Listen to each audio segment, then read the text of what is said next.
Welcome to Story and Verse!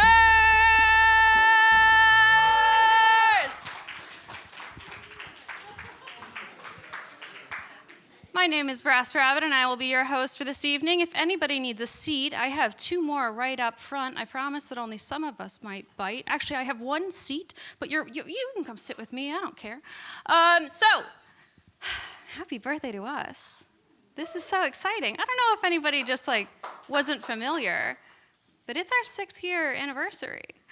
So welcome. Thank you. Welcome to a very, very special rendition of this event that we have had the privilege to put on for 6 years, once a month for you guys. We have grown, we have shrunk, and then we have grown again. We have laughed together, we have cried together. I know that I've cried on this stage when nobody asked me to. I'm just crying all the time over there.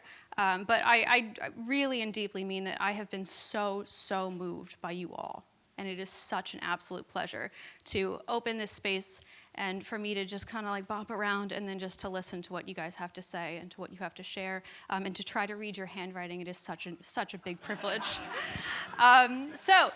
For those of you who have just joined us and you didn't know, we do have a theme for this evening. Our theme is ta-da. So that means that anything that is maybe perhaps a story about a performance, perhaps a surprise, anything else in between, if you did not know that we had a theme this evening, you are still welcome to perform. We don't really care, but we kind of do, but we're sort of easygoing, so it's okay. So we have our theme, ta-da. You are more than happy to come up onto the stage and explain a little bit about the piece that you're going to share, or just kind of dive right into it. I don't really care. This stage has been graced by many different things. We've had vocalists, we've had storytellers, we've had prose, we've had poetry, we've had spoken word, we've had singers, we've had everyone else in between, so get ready for any of that.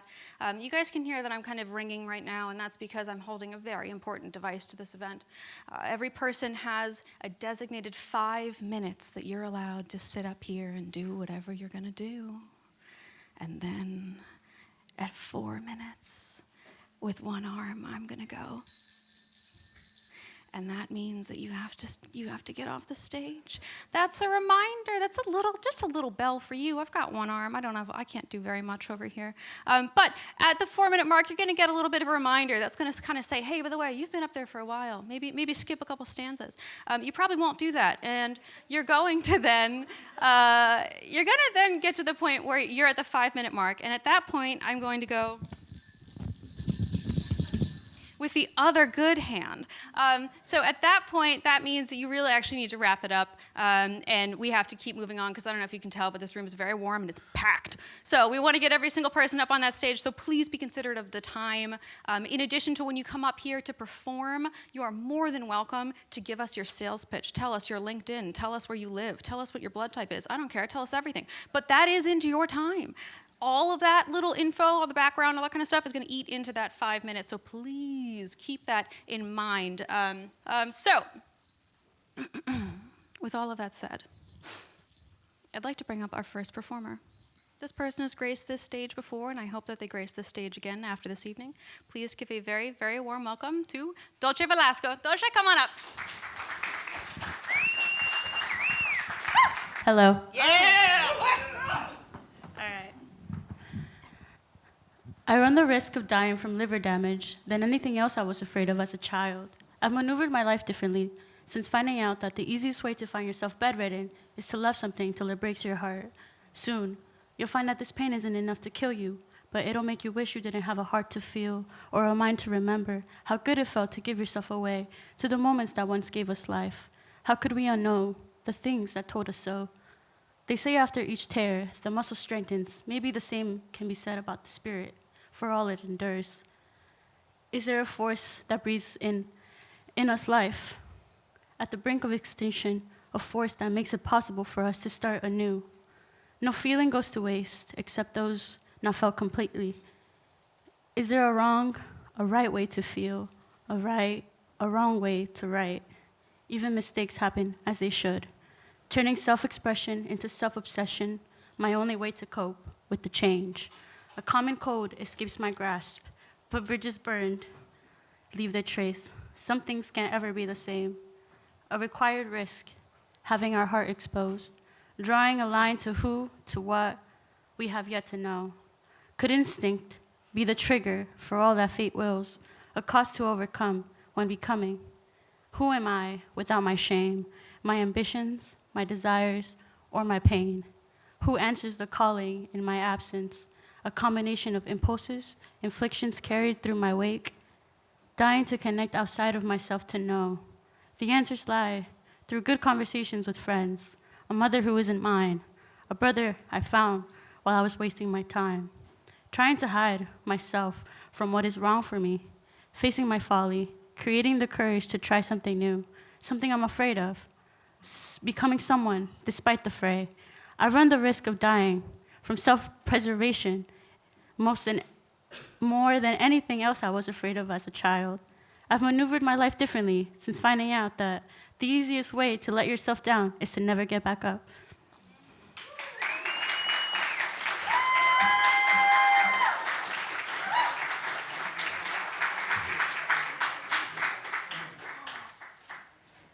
All right, up next to the mic, please give a very, very warm welcome to Jeff Hansel. Jeff, let's go.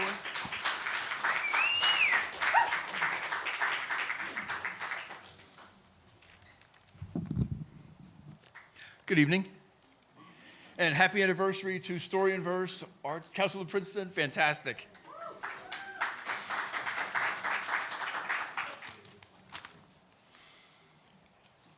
I gave myself a little ta-da. I went looking through some old poems I'd written previously, and I kind of surprised myself that these poems had been languishing in my notebook, and I really just rediscovering them myself. So this first one's called Pebble.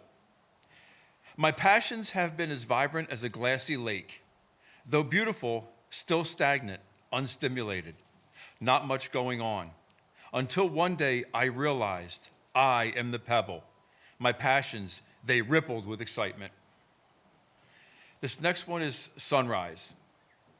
The sun comes up to signal the day, orange and red and purple colors, dance under the clouds. It's going to be another gorgeous day. The day grows brighter and brighter still. And this one, it's a silly poem, and well, here goes.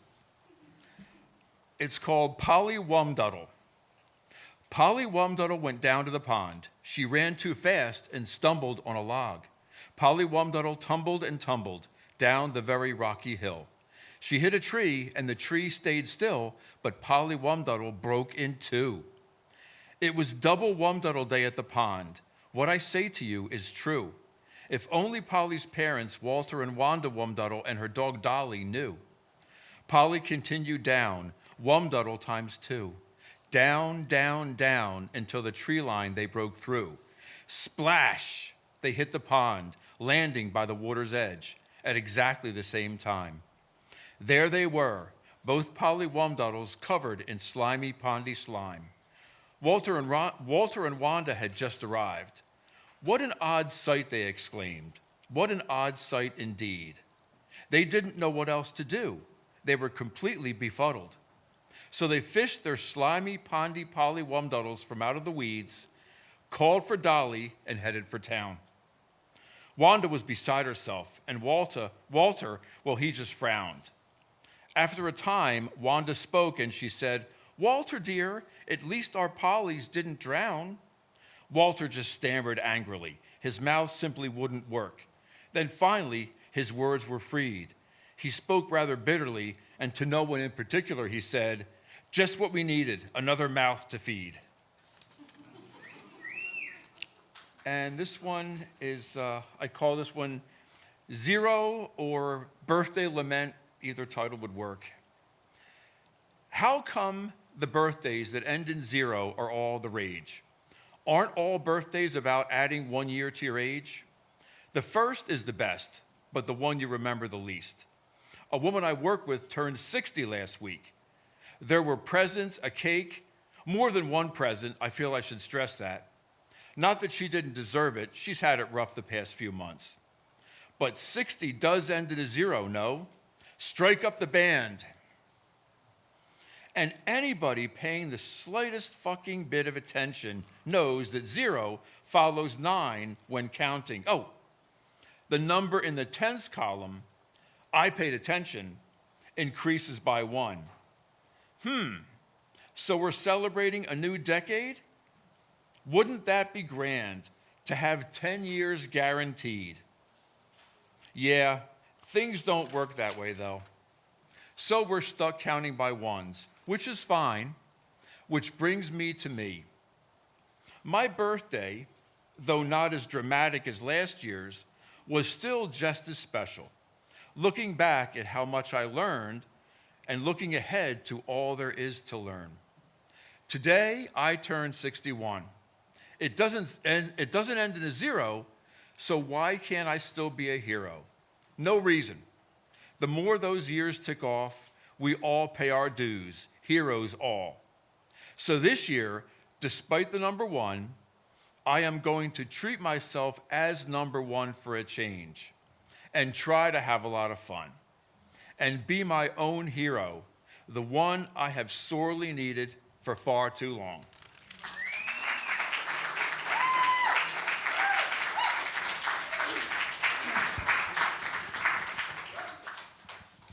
All right, for those of you who are joining us for the first time, we do this little thing called micro stories in between performers every once in a while, sort of as a palate cleanser to give the audience a little bit of space and to kind of reabsorb something new.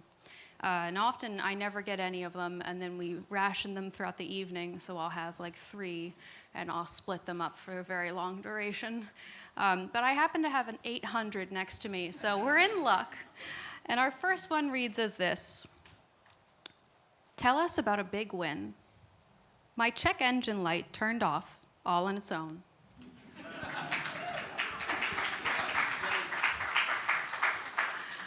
All right, up next to the mic, our next performer will be sharing some poetry and spoken word. They are Imam, life coach, and human being. Please give a very warm welcome to Roma B. Roma, come on up.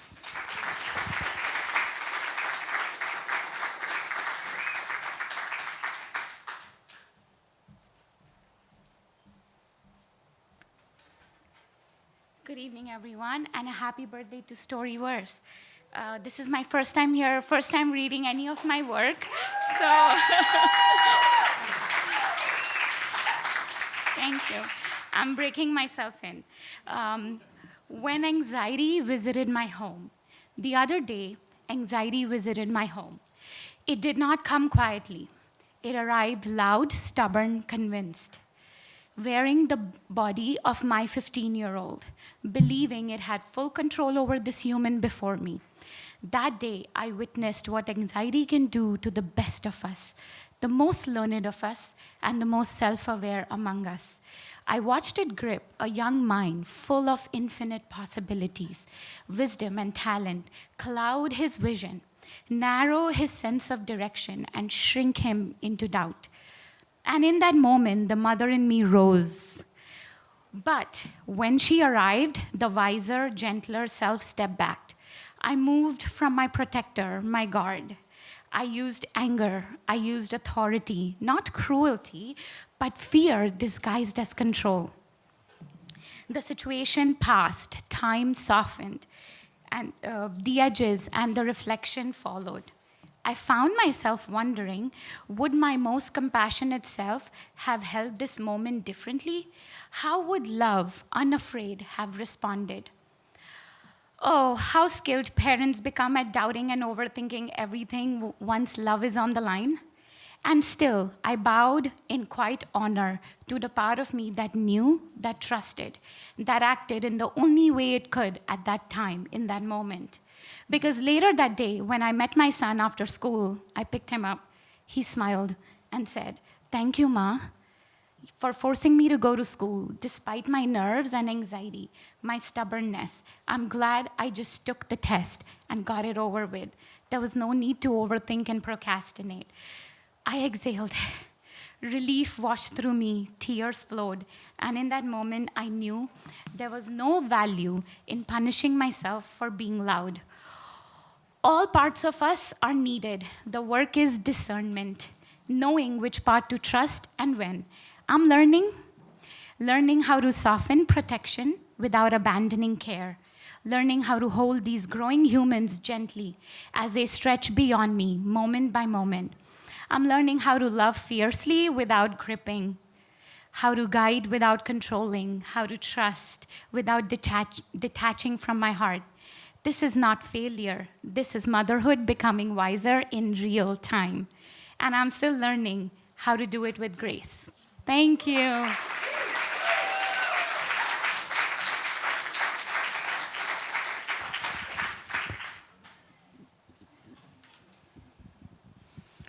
All right, up next to the mic, we have a poet. Please give a very, very warm welcome to Gabe Willis. Gabe, come on up.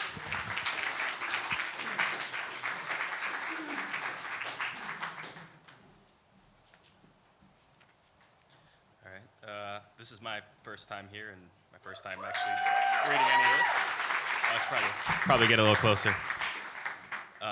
So I wrote this poem. I'm not a potter, but I really like watching videos of pottery and kind of wish I could do it. So I decided to write a poem about a potter. It's called The Potter. The slow song of the wheel, a punctual pound of clay, shimmering rings of steel as the rest scrapes away.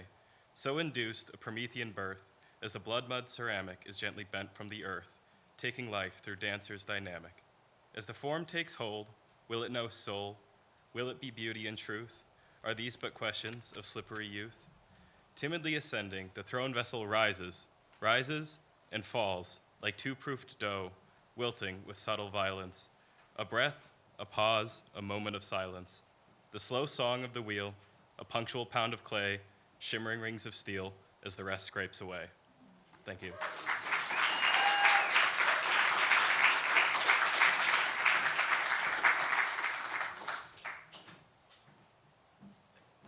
All right, despite the fact that I have a lot of micro stories, I'm a little afraid to run through them real fast, so we're gonna wait a couple more performers. All right, up next to the mic, can you please put your hands together for someone who has graced this stage many times that I'm very happy to see back, Samir. Samir, come on up.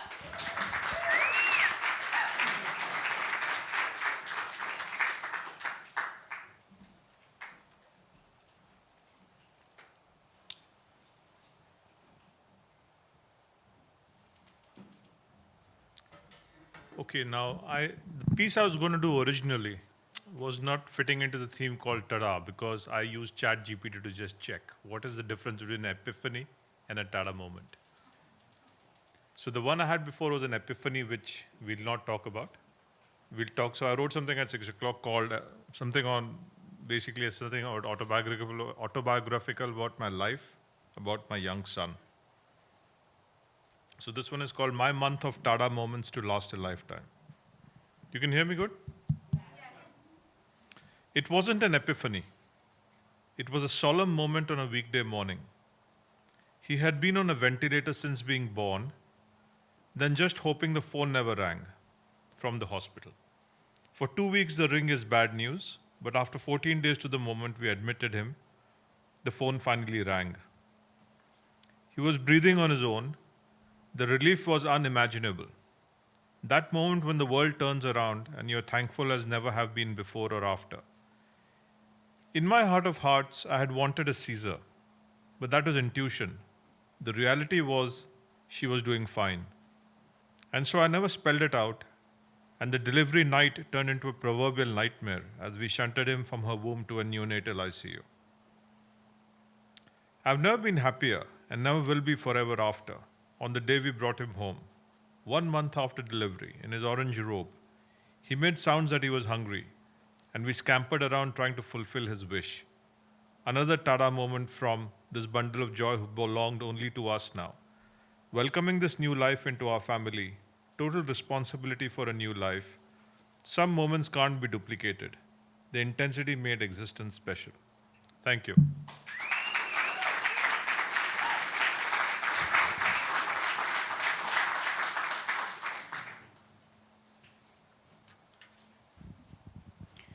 Tell us about a big win. He wanted to leave. I held the door and said, okay.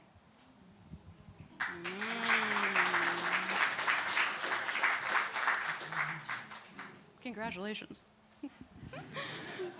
All right, up next to the mic, we have a spoken word piece. Our performer wanted us to know, this is me getting out of hermit mode. Excited? Please give a very warm welcome to Jasenia. Jasenia, come on up.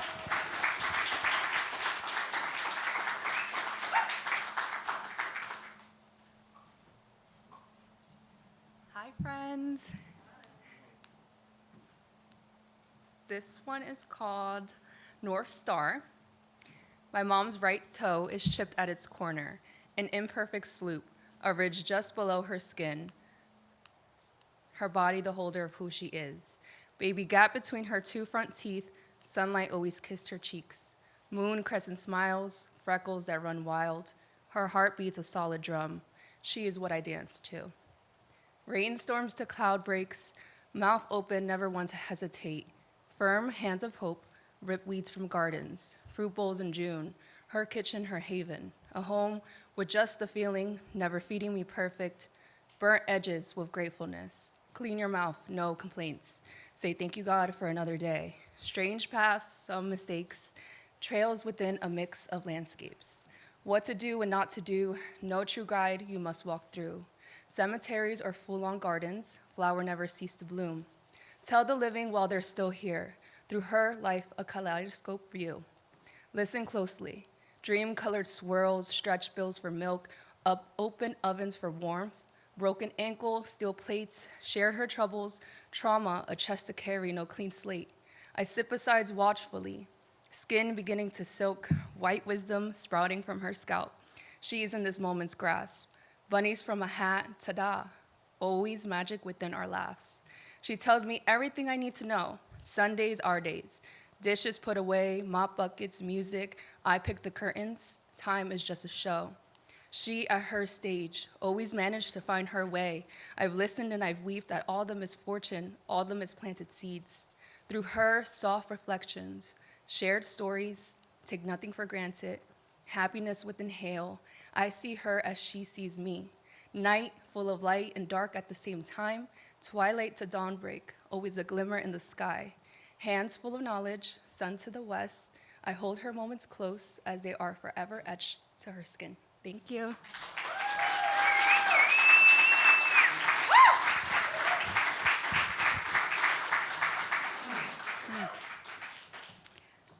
All right, our next performer wanted us to know happy anniversary, first things first. The second thing is that we have a couple people with this name in the running today. So this is the singular person of this name with no last name listed. If many people get up, you guys could all just try to do your work at once, or you could do like some sort of dance-off or something. We'll figure it out. So a very warm welcome to the Mark. Mark, come on up.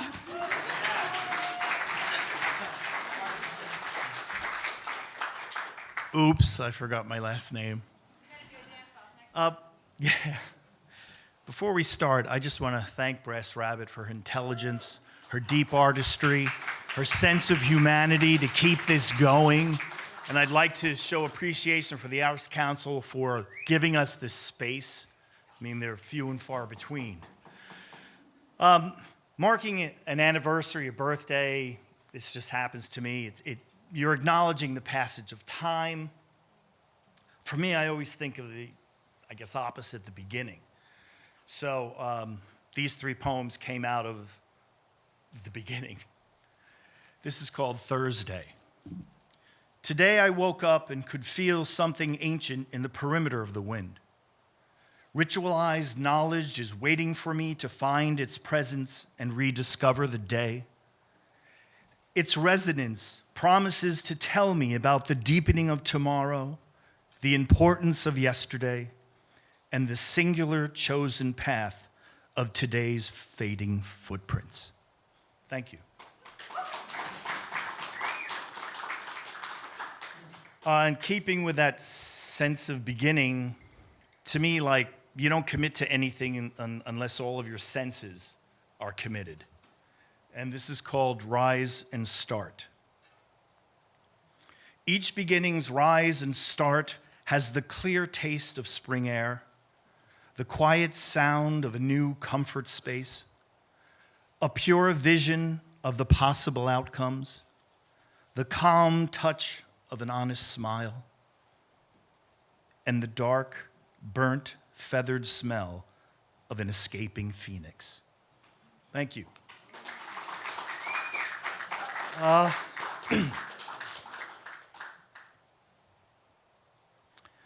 One of the blessings of a beginning is the possibility of new friends.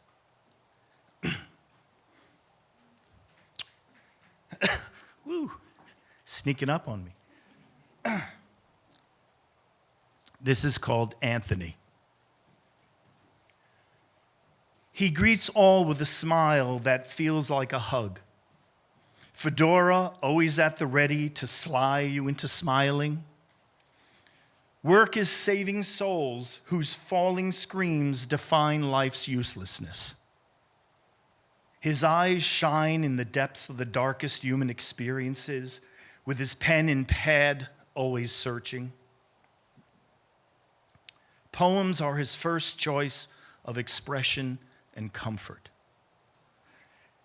As a word gladiator, he decides on the most effective thrust with the least defensive response. Then, like an excited child who drew his first many-colored, completed animal, he can't wait to share his poem with his sonorous, committed voice, echoing you in. Thank you.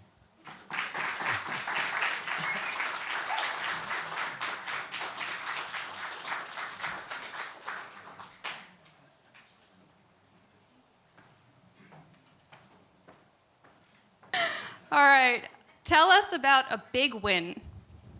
Never giving up, even after 100 times when I wanted to. Yeah.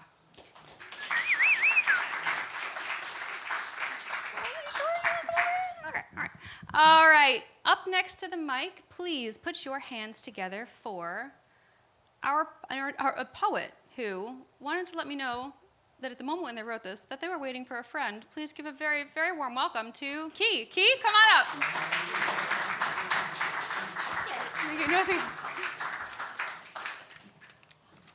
My friend came, so I'm not. Good timing. This is my first time here, and I haven't.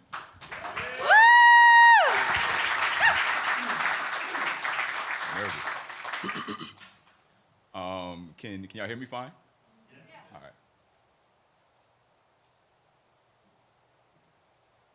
Playing off the strings of the 7th octave, weeping in the bottom of the ocean where you left me. The best me is still searching for the butters and the flies in the fields of the emotions left. Motionless I lay as Steven's universe plays in the background. On my back now, shit gets deep.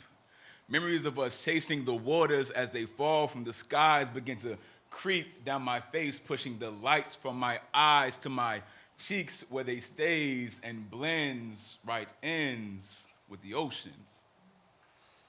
You see, I no longer remember what it feels like to swim. I no longer know what it means to chase a love so hard that the butterflies that once lived within stroke their wings from afar just to get next to it. And that bothers me. You see, obviously I'm still down here. Obviously, I still need closure from my fears of being hurt again. Obviously, I'm still hurting inside. And did you know that I still can't swim? So those tears, they just sink. They clear my eyes just enough to watch my own butterflies drown. And I'm sorry that I can't write you a happy love poem. You see, the sounds of those 7 seas echo as loud when that 7th house is still empty. That's only some shit that I know because you taught me astrology every time that I looked into your eyes. There's a reason Steven's Universe was the only cartoon that got us. It taught us what a real fusion was. It taught us that my 2-step could match the beats of your wine like we juiced the grapes from the vines, our self-divine. It felt as we let the embers of our dance ignite lights in the night, using our crystals to map out our legacies in the stars, charged only by our mission to spread love. But you see, shit gets deep. No one ever told us that our love could be used as a tool to find a love for someone else. No one ever said that our constellations could become a compilation for disaster, the heartbreak masters of the zodiac, breaking the barriers of portrayal to derail the deliverables of what it means to fall in love. We've fallen in love and can't get up, and our old souls just ain't enough, but my life's alert because my heart still beats for you. You see, my wings still strum the strings of those 7 seas as shit gets deep, and I still can't swim. There's always hella fish, but I can't want none of them because I'm still trying to heal, but they all trying to get in. But my love has sunk into the bottom of my subconscious, cocooned by my monsters, and is tired of holding its breath. So now, baby girl, as the lights in my eyes have finally begun to resurrect, I promise you that I would love to learn how to love and be born again. But until then, please, just be gentle and let me love again when I'm ready. Thank you.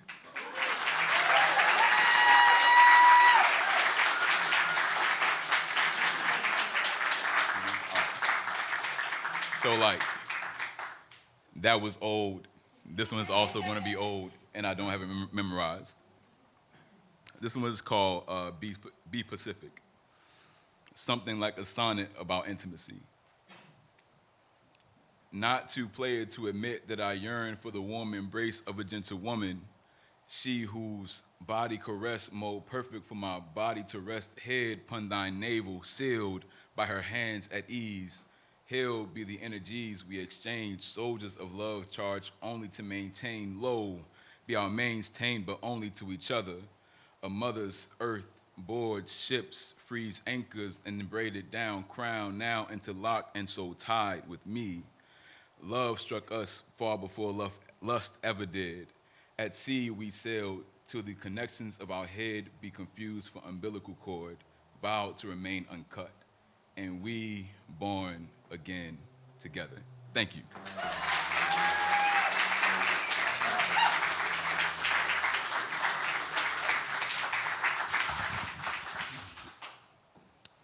Tell us about a big win. After the street and the shelter, my once feral cat now lounges on my lap. Yeah, I got one of those. Yeah. All right, up next for some spoken word, please give a very warm welcome to Sunday Blue. All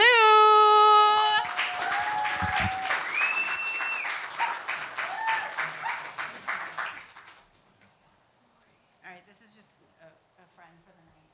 She's an old drum. I'm not going to use her, but my other tada, so I'm going to sing for you tonight.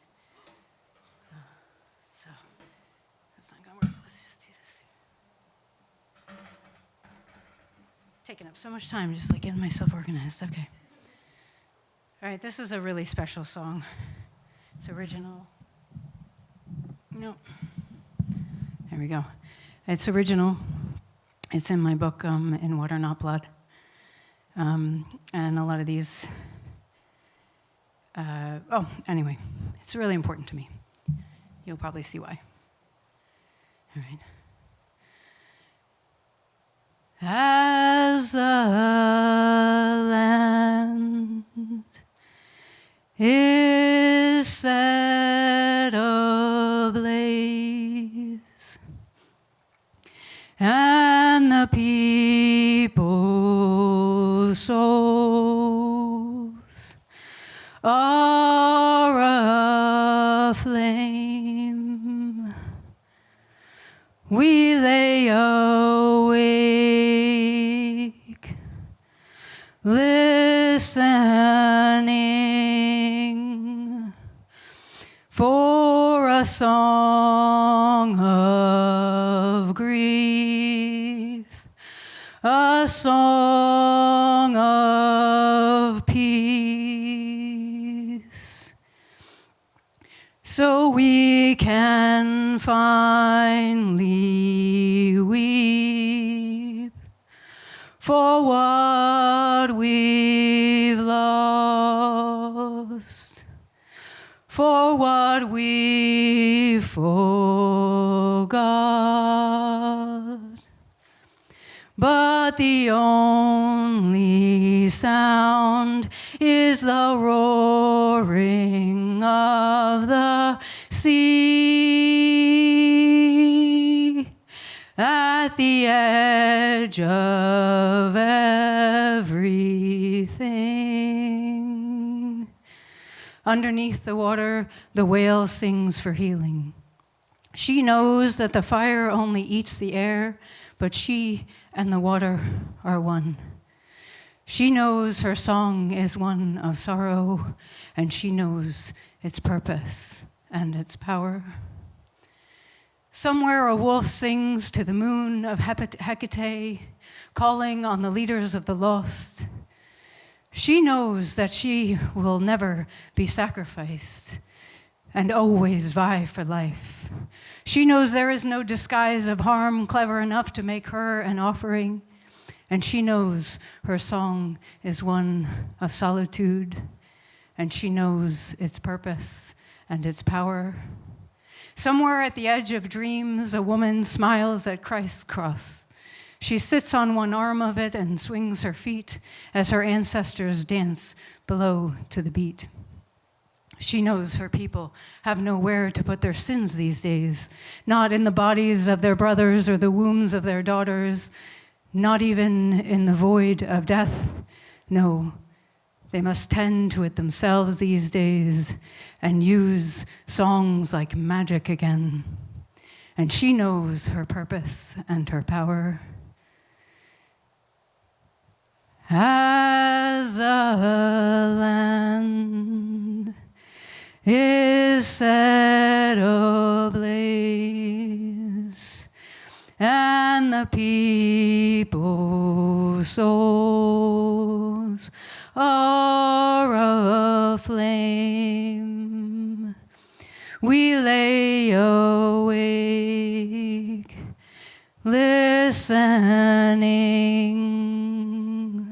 for a song of grief, a song of peace. Thank you so much.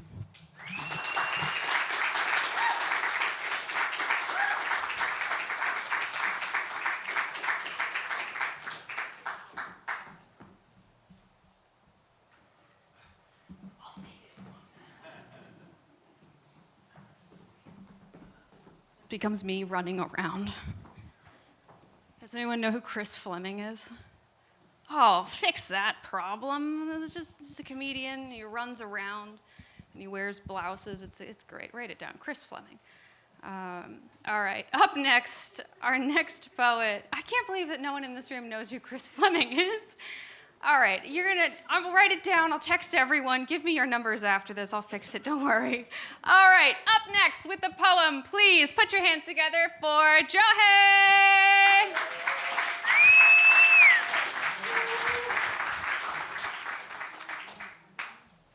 Hello? Hi.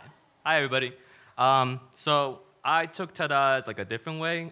The poems I've been writing recently have been kind of like about a book just for myself, about like different aspects of myself. So I picked the two that kind of I feel reflect, I guess, a Tada moment. The first one for me is called Heaven is Atop a Hill, and it goes like this. You told me heaven was atop a hill, so I climbed. Skin split from bramble, sunlight blistering my back. My whole heart is open, but when I reached, only wind greeted me. Your voice is already a ghost in the silence. I waited anyways. Sat in the tall grass, offered my breath to the sky, as dusk leaned in and the light softened around the space you left. And maybe that was heaven, not the promise, but the aching faith to believe again, despite the fall. So again I'll climb to find a new heaven. So that was the first one.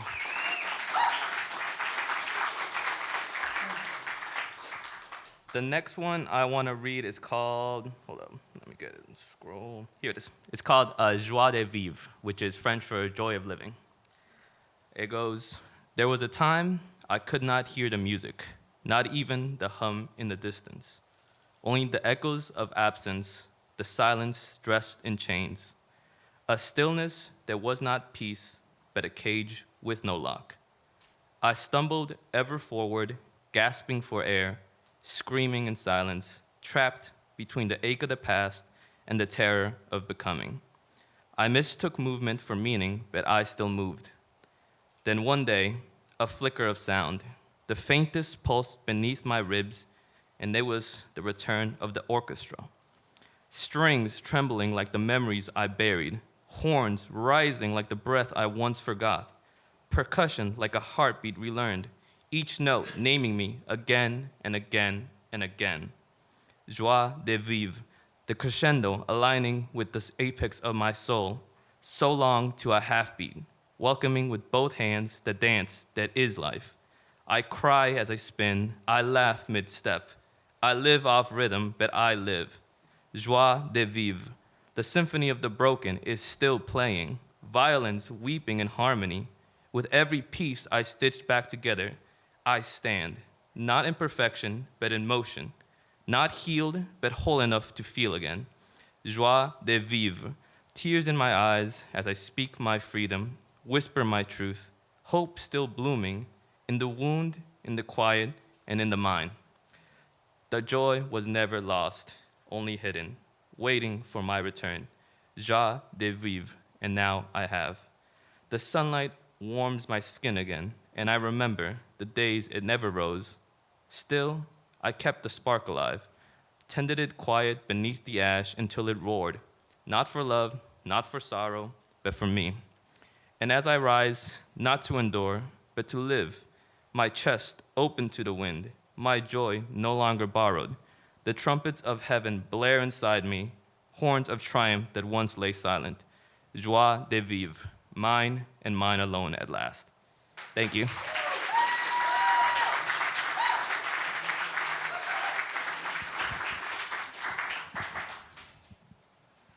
Tell us about a big win.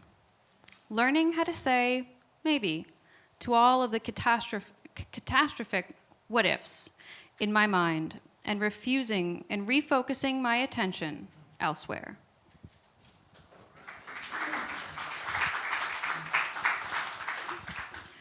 All right, up next to the mic, please put your hands together for Lillian. Lillian, come on up. Woo!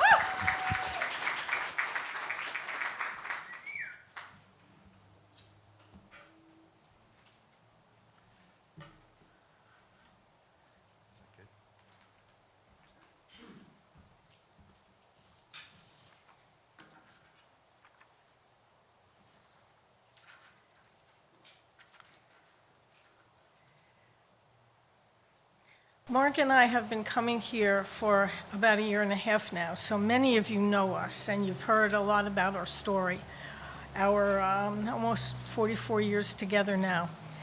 However, what you don't know is that we got together when I was 36, which left a lot of time before that.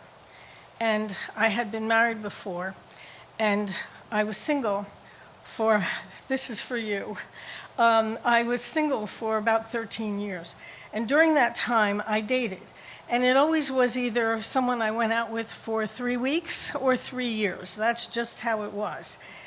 And it was very frustrating and very lonely. I had my son, a single mom, back in the day when not that many people were divorced as they are now.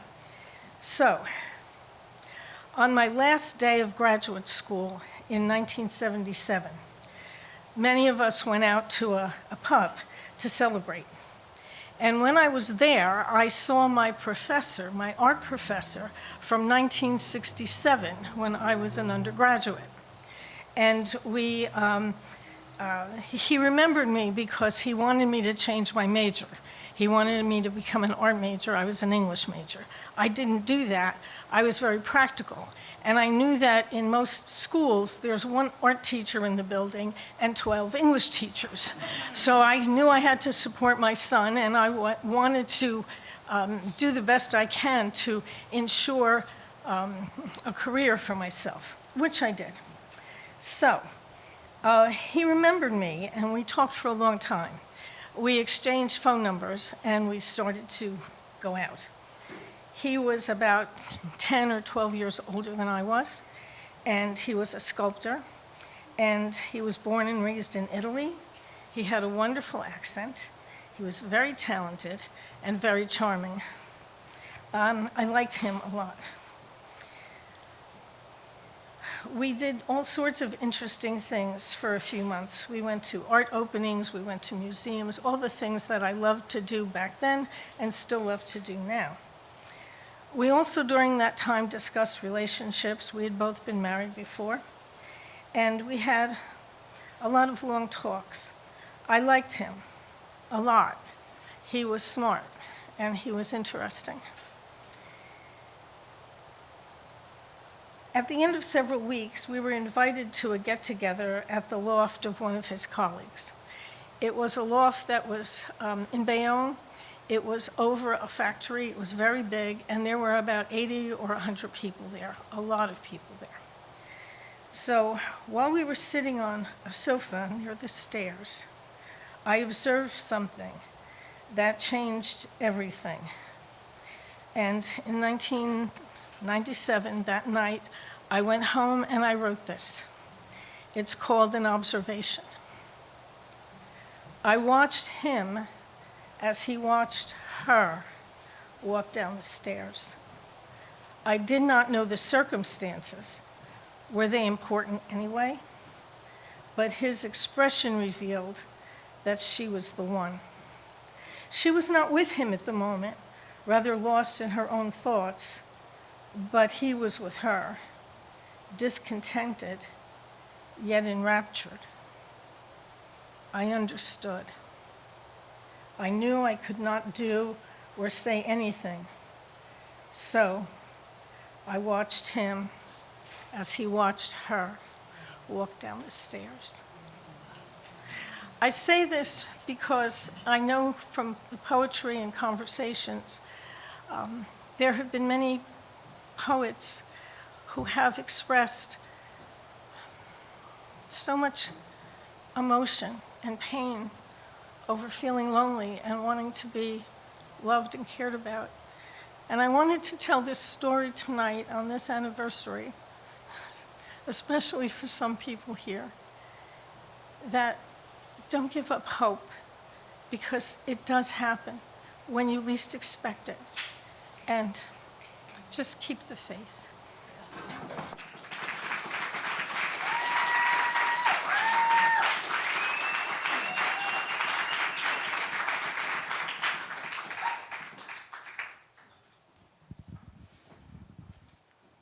All right, up next to the mic, we've got Sherlock Holmes. Sherlock, get on up here.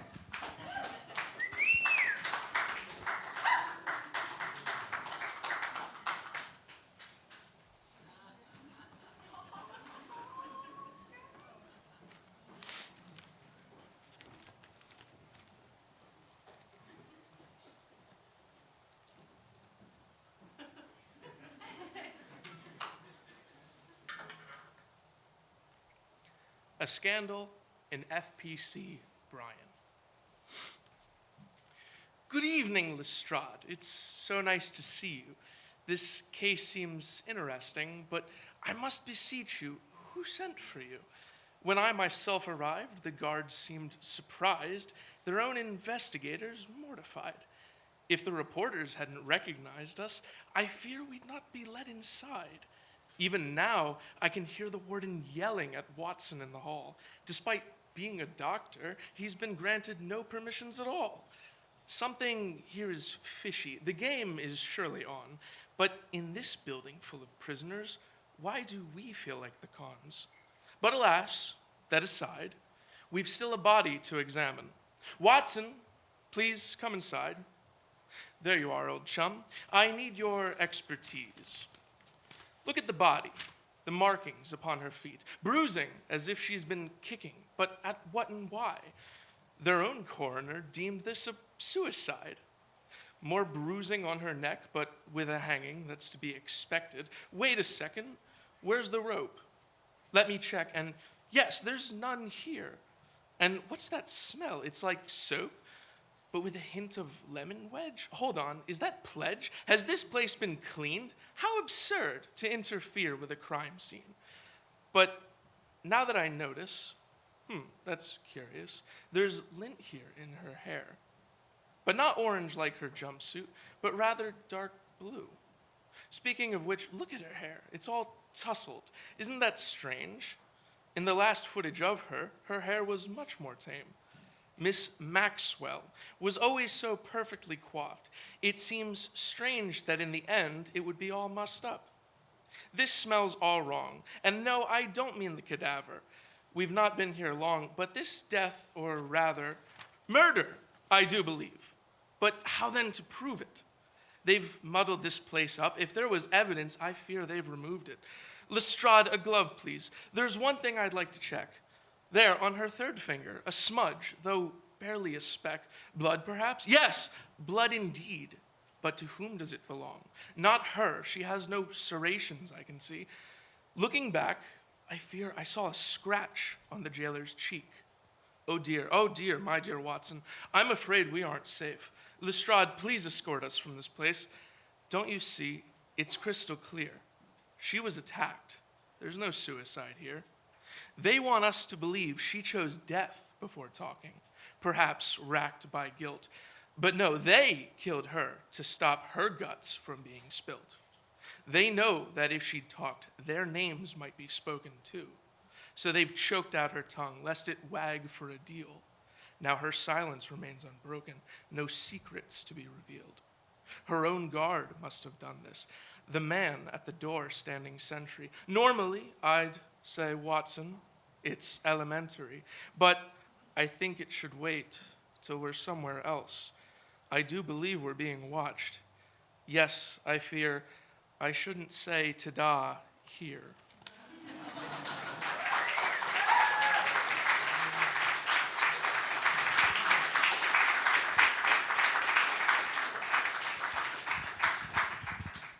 All right, you guys, up next to the mic, please give a very, very warm round of applause for Athira. Athira, come on up.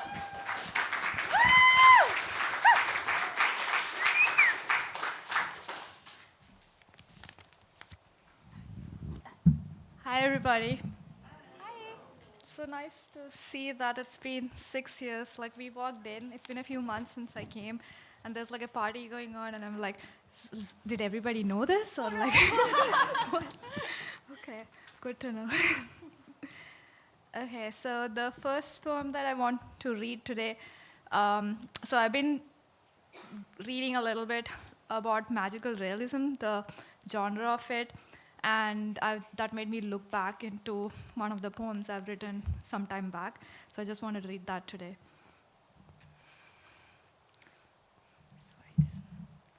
Okay. It doesn't have a title. I lay in a field of dandelions, making wishes upon the summer clouds, drifting aimlessly across the sky. Then I see her, so curious, sat at the edge of a wafting cloud, her feet dangling, gazing down at me. She waved and beckoned, smiling. I think of you, of all the spaces you carelessly waltz through, your chemtrails, a field of crimson red, that I trace in vain with my fingertips. It's nicer here. I hear a voice in my head, weightless, I think I could float. Wanting a soft place to land, to hold my bleeding edges in its mist of dreamy oblivion. The dandelions around me sway slowly in the wind, turning quiet and watchful. I sink deeper, feeling their powdery tendrils hold on to me in tender care. I smile and just wave back and watch as she drifts out of sight. That's it.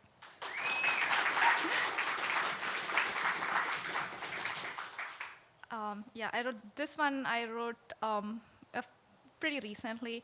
So I got to see the Northern Lights recently, which was like a bucket list thing for me. It was really amazing. But then I wrote this.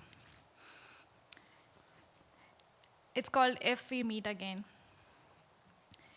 If we meet again for the first time, will I linger, stopped by your easy smile, the way you say let's instead of I or you, as if everything in life were a group project? Or will I walk on past, haunted by the endless hours, trying to learn each other's melody, grieving the fantasy of perfect love. I think I would stay.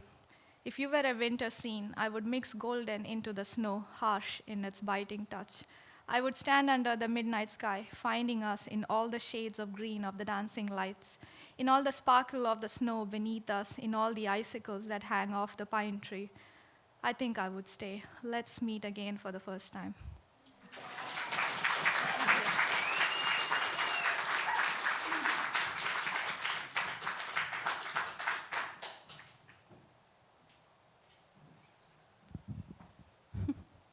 All right, our next performer wrote something underneath of the thing that I'm supposed to read when they want us to know something, but I can't really read it. So I'm going to read the other thing that they wrote.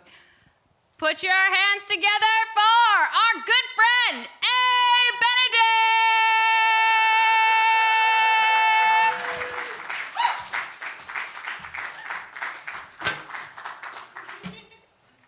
Arts Council, happy anniversary. Of course, Grass Rabbit for doing it all this time. I want to also thank Melissa in the back, Fiona, and I don't know where he is, but our executive director here, Adam, for making all this happen. He was here. Oh, good. And Mark, by the way, thank you. Thank you for that.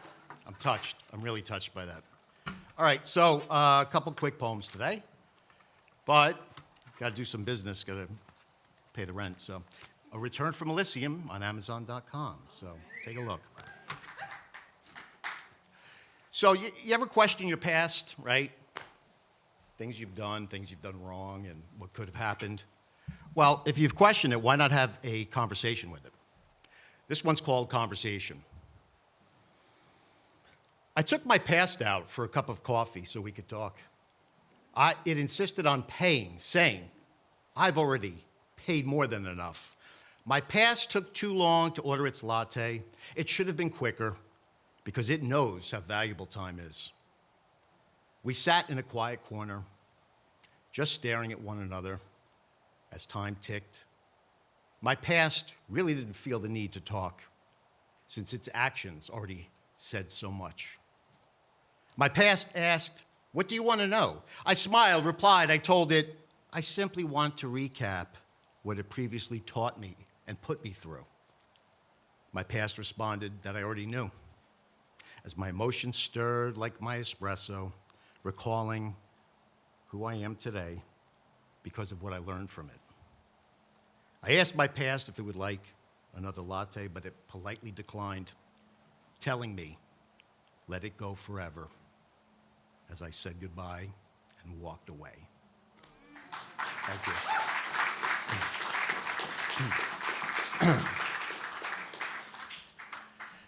All right, sometimes in gambling you got to raise the stakes. Sometimes in life you got to raise the stakes. This one is called Cards. Solitaire is not for me. I'd rather play poker, taking winnings from others who are kind enough to donate. The snap of the card, the beautifully painted queen. Welcome to my full house. A royal flush, leaving faces red. The anxiety before the ante, as nervous eyes scan the table. Your eyes don't just show, they tell me you're bluffing. You have bluffed me before, but now you are sitting at my table. You have bluffed me before. Now your fears and recklessness grow. Cards is a dangerous game. When you continue pushing your luck, as you push your gleaming pile of chips all in, hoping to win, I smile and reach for my winnings, happily taken from you. Loving this game as long as I win, you're better off playing solitaire. Thank you.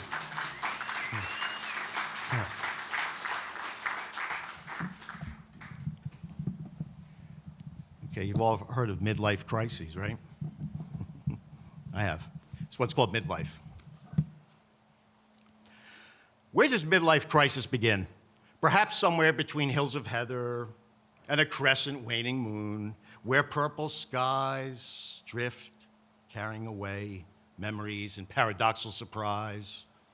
Midlife crisis could begin down the rugged path of experiential lessons. Just to the left, of the great oak tree, constantly growing, branching out into different choices and decisions.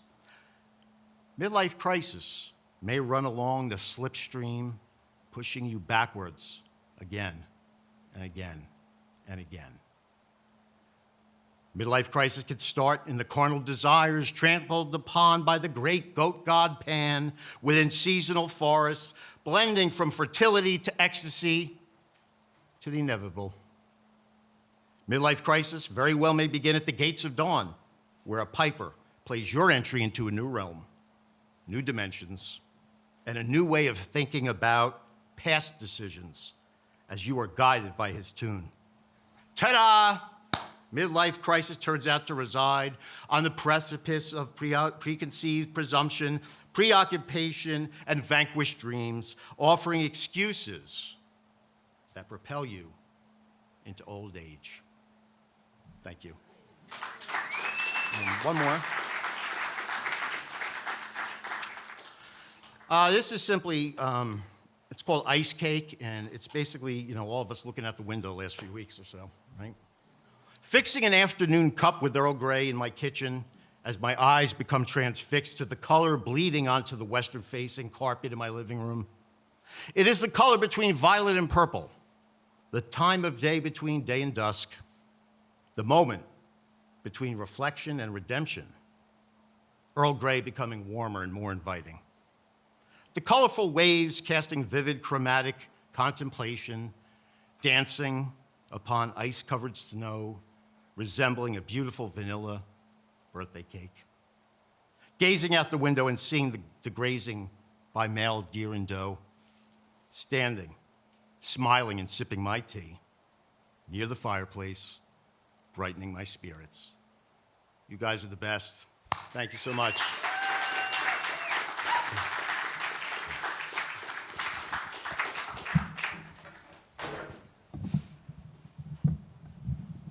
All right. While Mr. Benedict leaves the stage, I just wanted to really quickly share with you guys that I will be creating and running and hosting another open mic on March 29th. That is a Sunday.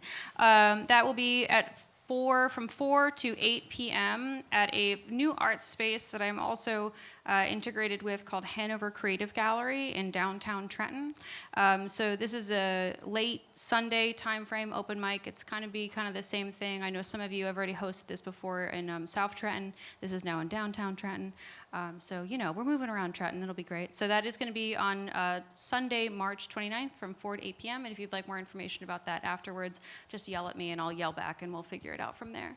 All right. Up next to the mic, our next performer wanted us to know this is my first time. Bear with me. So please, Story and Verse, give a very, very warm welcome to Crystal Durham.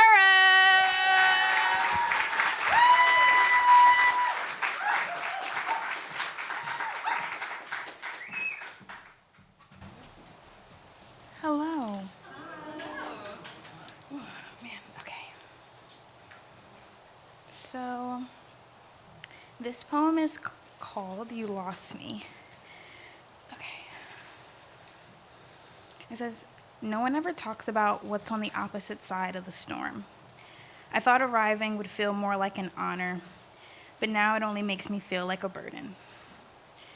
Like a dove let out too soon at a wedding, a missed opportunity that left too soon for me to see, a setback similar to Noah's degree. I'm so angry. I thought by now I'd be free. I've been left so deep into the sea that only God can see past me. I thought by now he would have saved me. I can't let go. My mind is trapped inside my past. Calm feels unsafe and love feels dangerous. A man's touch won't help. Shopping won't cure the pain. Sex won't ease my mind, and girl talk won't silence the urge to let go. At this point, I feel like the encouragement I gave to others showed the lack of courage I had within myself. The amount of compliments I needed together revealed that I never saw the beauty in myself. That's why I look for outside voices to tell me about myself. I've cried so many tears, you wouldn't even know how many rooms grew after I disappeared. We give what we lack. We criticize what we can't see. We know not what we ask for because we simply don't know. The love I'm searching for is hard to find. Like J. Cole said, ignorance is bliss, and innocence is just ignorance before it's introduced to currency and clips. Ignorance kills. It foreshadows long-term pain that can be passed down from generation to generation. Pain that I have no more desire to carry. Buried alive and left to die, that's what these nights have made me feel. I'm just a girl in her 20s that lost who she used to be and is trying to heal. Mother wounds and empty lives from my father's side. I've given grace to sheep and wonder why they sleep as if they've known the difference. This hindrance is beyond belief. This first stage of grief, so I think, where I deny my existence and wonder why God has placed me on this path, it fills me with anger. I've accepted that God's waiting room feels uncomfortable. He's silent and I have nothing to do here but sit and think.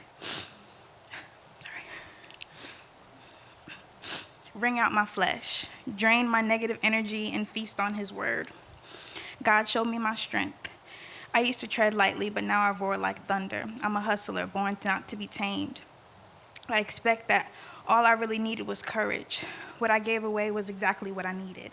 Grace, encouragement, and acceptance. Poem. Thank you.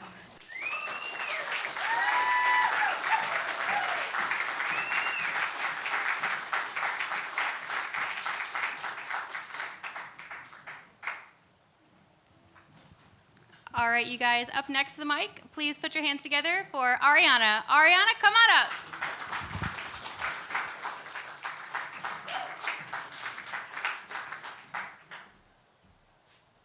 So I didn't write on theme, but this is my nowhere to wear jacket. My mom gave it to me, and I was like, I don't know if I can make that work. Thank you. Okay. This is called Porch Person. On my front porch one day, I realized with utter dismay that I can't really call it a porch. And if I were being precise, it was actually a stoop. Simply steps leading to a door, tentative and closed. There was no room for a chair or a couch here or those floaty white curtains sweeping in the wind to hide the porch in for books in the rain.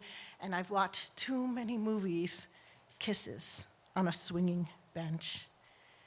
And then at that moment, I realized that I really never realized what I was missing, that I never had a porch. It was like an epiphany. Oh, ta-da. I was sure at that moment, I gotta switch this. I was sure at that moment, realizing my porch was a stoop, that a porch would have changed my life. I would never have had anxiety or needless strife or claustrophobia of love or that debilitating introversion that makes a doorbell feel like a gunshot. And I'm certain that if I had a porch, I would have been really friendly from a young age, and I wouldn't have to write poetry to communicate odd things to strangers. I just knew I had missed out. There are building blocks of growth, roads you take, a thing you do that makes you you, and it made me think, God, there's so many things like this in life. Like not having kids, not because you wanted kids, but because you realize that having kids is something you never experienced, like not having a porch. And then I wonder if I hadn't decided against graduate school for that asshole fool, my life would be different, like if I had a porch. And then I started thinking of a million examples, spiraling samples of turns, things faked due to paths taken or not. If I didn't sell my mom's wedding band, if I didn't hear that long, Grateful Dead bluesy jam, and if I had just left her the first time. If I had only owned a power suit, or a Subaru hatchback, or a green Jaguar, or a set of matching china in a formidable break front. And I can't lie, sitting on my store porch, that's a stoop, thinking way too much about things I want to think way too little about, I decided it's just easier to build a fucking porch. I plotted it out in my head, and I started Googling cement and layers and pavers and railing railers and skilled nailers, and I started looking at every mailer that came in, and I took advice, and I noted discount, and I made prayers. I'm gonna be a better person. And just to give you an update, I'm feeling like just planning to build a porch. I'm well on my way to being a porch person. And that's definitely a metaphor.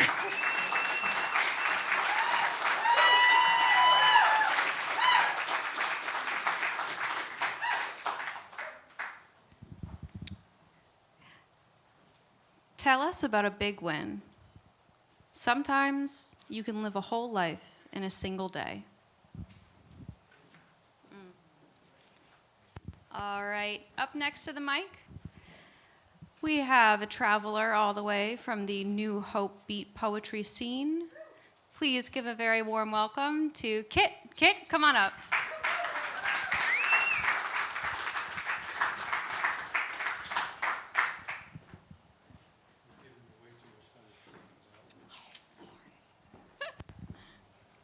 It's a good problem to have, though. Yes. Nobody ever wants to go first. New Hope Beats, second Sunday of every month, 4 to 7th at New Hope Arts. See me after if you want to know a little more about it. It's anywhere from, I don't know, on a thin night, 7 or 8, 25 on a good one. Where do we go here? This isn't new, but this is the first time I read it.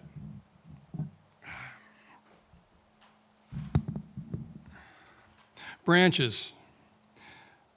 This is a story about rock and roll and how it all got started. The seeds were planted in the North Beach coffee houses, black sweatered beats, red berets reading spoken word, lost their pocket protectors, collared shirts, and Poindexters, Kerouac, Vonnegut, and Espresso, berets, Gitan, cigarettes, and peyote, Coltrane and Parker, Muddy, Huddy, and Buddy, Booker White, and Skip James. The West Coast kids were listening. Moms and dads, crooners music was dead. Neil and Ken's magic bus trip to everywhere. Creedence heard the Nolans call. Janice made her pilgrimage from monochrome Texas religious blight. Discovered her big brother. A Mill Valley bunch of artists melded. Blue Cheer and Mercury were the result. Jerry and Bob giving lessons in a music store. Frank working in an LA drum shop, painting pop art. Lowell playing trumpet and sitar, hanging in Topanga. Paul, Yorma, and Jack bathing at Baxter's, riffing on Bolero when Grace stepped to the mic at the Matrix. The story of Alice was born again in a new Wonderland art form. Paratrooper Jimmy left the Northwest poverty at the scene eating New York City ketchup soup, scraping through fame's amniotic stack, broke through across the pond, be in, love in, summertime roll, birth control, produced an alternative mindset. Monterey, Newport, and Woodstock happened, stitched together with tour bus tires and airline miles. True rock and roll exploded. Today, the trees still grow. The leaves fall. Immortalized audio snapshots. New branches sprout from the creative trunk. Bear oral witness to the ghosts.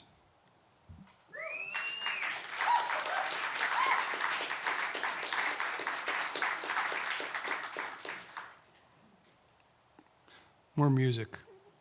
Sinead O'Connor. Sinead was one of us. Cut her teeth in Dublin's Temple Bar.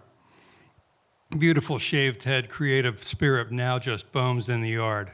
A rock star, patron sainthood, Ireland's punk bard Joan of Arc. Called religion out on the carpet. The faithful were enraged. She ripped up an image of their hallowed masthead on the world media stage, unafraid. Screamed, "Me too," ahead of the curve. Career crucifixion for her words. Unfortunately, her message still resonates today. With a ray of hope, there will be another. Ireland grows poets on trees. Her world party dance cut short, a spiritual disease of denial that changes hats. It reinfects. It can't see the forest through the trees. It gets lonely there in isolation, and we know alone can be bad company. When dark thoughts come, pick up the pen or the phone. There's always a friend. Circumvent that coup de grace performance.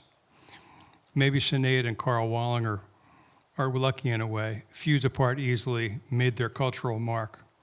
Only their ashes left to witness the Orange Hitler's ghost reborn.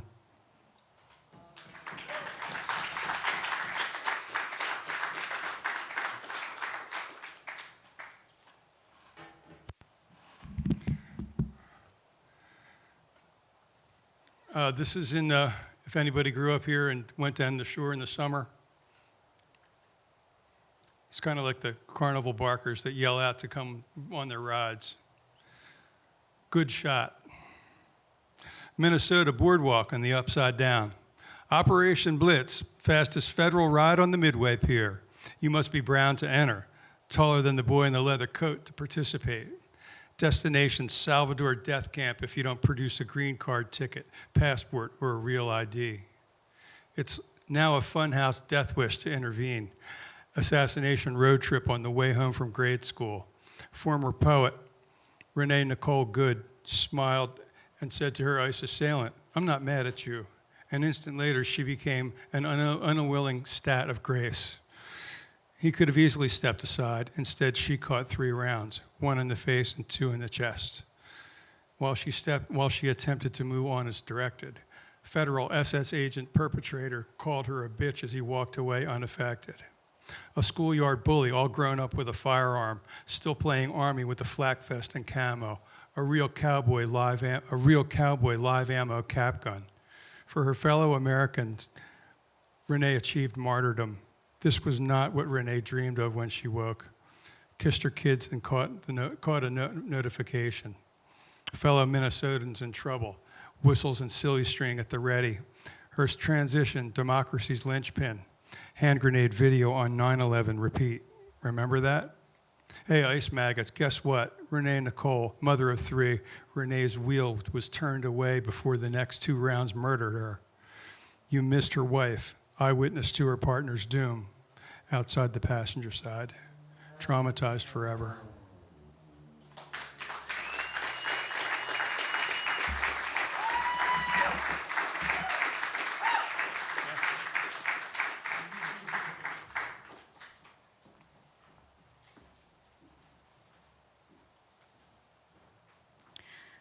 All right, our next performer wanted to share, "I'm very happy to be here today after almost 6 months. Please put your hands together for Priyanki. Priyanki, come on up."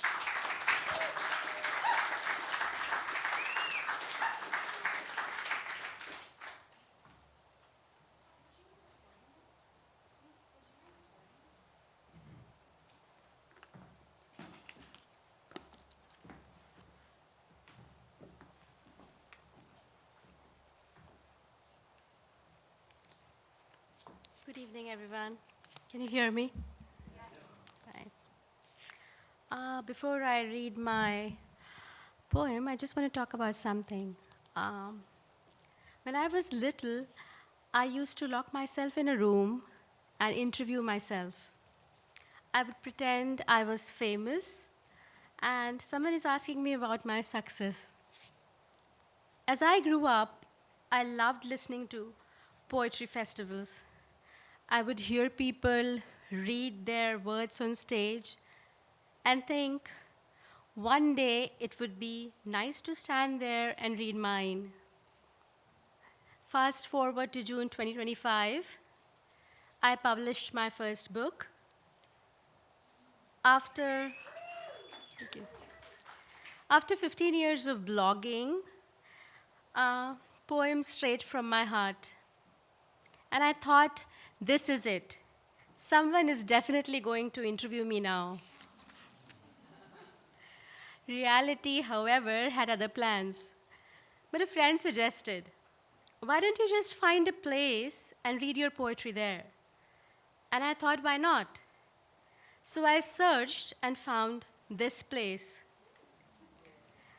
The first time I came to Story and Verse after publishing, I brought my book like it was my own inauguration ceremony. That day there was heavy rain and road closures, and when I reached, I found out they were canceling that night's reading because only 1 or 2 people had made it. I was ready for my paparazzi moment, but apparently the camera battery died.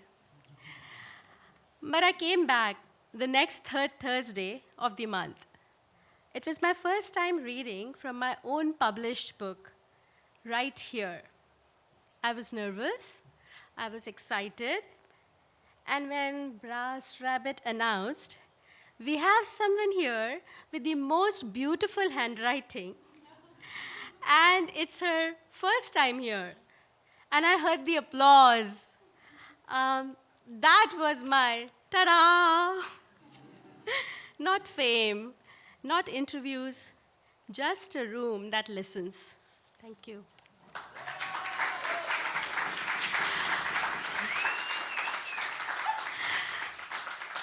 Apparently, dreams don't arrive with paparazzi.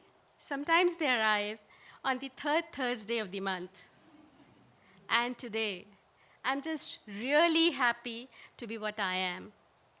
And the poem that I'm going to read now is for anyone still waiting for their own ta-da moment. I'll ask for your advice when my heart needs another voice. And even then, I'll follow only what feels true to me. So thank you for your care, your concern, your opinions about how I live. But I carry my own compass. If you wish to speak about me behind closed doors or in quiet corridors, you're free to do so. I no longer seek to control the noise around me. In any relationship, friendship, love, family, the deepest gift we can give is space. Space to grow, to change, and to become. Let's stop measuring each other against our own expectations. Let's focus instead on the quiet work of becoming whole. My life has been my greatest teacher. The joy and the ache, the missteps and the rising, they have all shaped me. And while I'm still learning, still unfolding, I'm in love with how far I have come. There is no need to go back. If you see me as I am and still choose to walk beside me, I welcome you with an open heart. And if not, thank you. Even your distance helped me find my way to be unapologetically me. Thank you.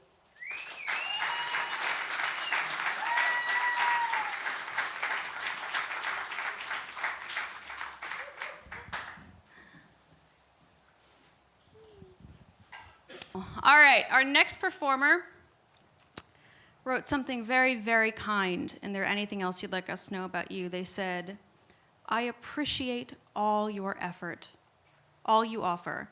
Please give a very, very warm welcome to Mark S. Mark, come on up.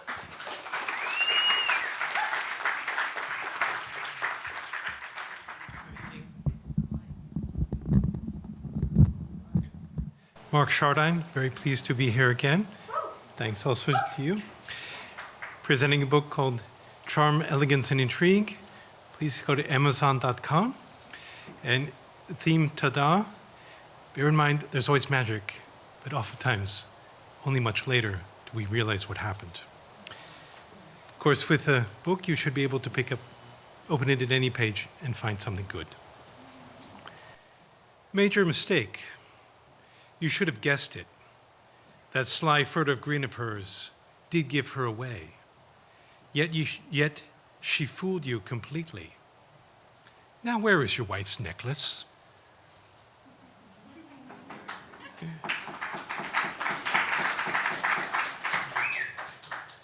Nothing unobserved. Though she seems carefree, relaxed, and in a good mood, she keeps a close watch, her gaze fixed on her husband, whom she can catch unaware.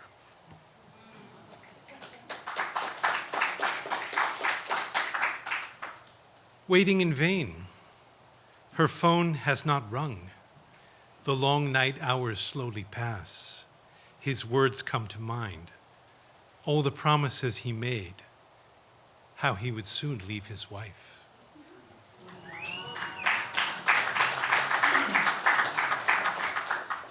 As if the stars had aligned.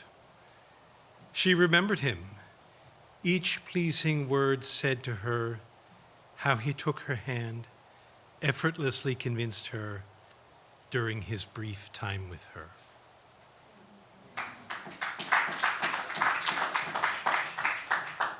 Constantly reminded, though seemingly calm, a relaxed, charming lady, eager to be seen, each time she noticed his stare, she recalled what he had done. A few more. Second thoughts. He had seemed sincere with all his well-chosen words, thoroughly forthright, a man not to be refused. Only now does she doubt him.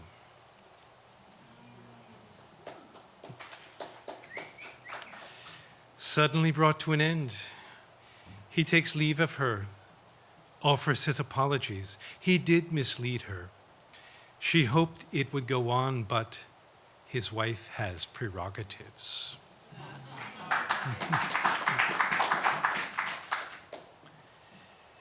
Unavoidable scrutiny. Her eyes follow you. No detail will elude her.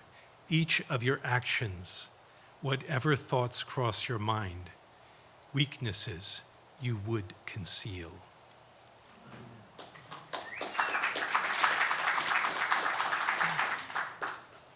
Forewarned, she sees him approach, confident, overbearing, knows what he will say, each word designed to exploit, dreads the thought of submitting.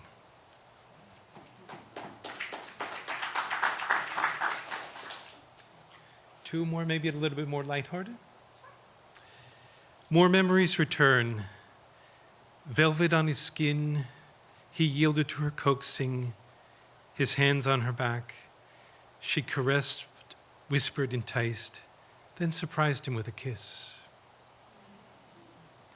And more than enough, with her velvet touch, calmly applied at midnight, during a slow dance, under the moon's gentle glow, she deftly wins him over. Okay. Okay, thank you. All right, you guys, up next to the mic, we have some spoken word from the Naked Soul, aka Padmaja. Padmaja, come on up.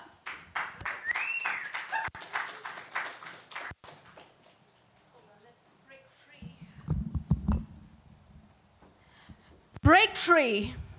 Break free, unrestrained, uncontained, uncensored, afraid no more. Break free of generational strains and gender roles, of prototypes and distorted mores.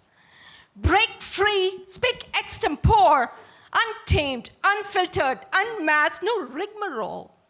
Break free, redefine, recreate, rechart. You need no documentation of your destination. Break free, defy definition, rise above as an abstraction. You are your own validation. Break free of do's and don'ts, of morals and more, of subliminal codes and subconscious chores. Break free of history, of his story and her story. You are your own story. Break free of how to live, left or right, labels and more, capitalist, imperialist, communist, nihilist, theist, or atheist. Break free of semantics and politics of altruistic, socialistic, capitalistic rhetoric. Break free of carrying the flags of your generation's fads. Cut to fit a cause not your own. Speak instead from the depths of your unfettered core. Break free, neither longitude nor latitude. It's all about attitude. Live like you have no coordinates, no axes anchoring you down. Define yourself not in the X or the Y of birth or state, rather in the X's and Y nots of a dimensionless state. Do you dare? Do you dare? Do you dare to lay bare and loose the clothes that shroud your core? For then you'll see your naked soul. Ta-da.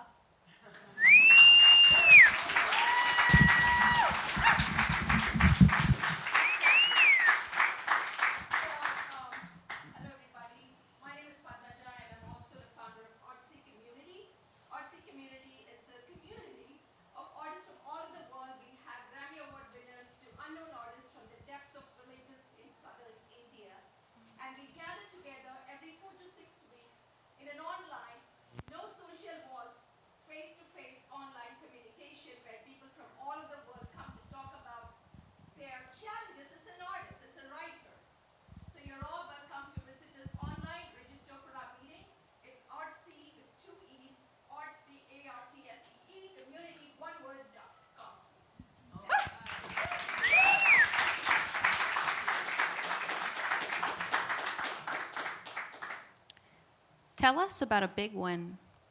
When I learned to say, I don't know, but I'll get back to you. All right, up next to the mic, please give a very warm welcome to Sunny. Sunny, come on up.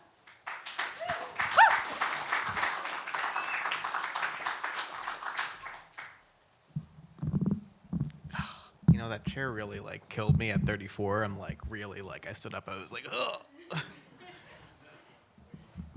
I don't want to wait. Shoot. Happy anniversary, Story in Verse. Oh my God, fantastic.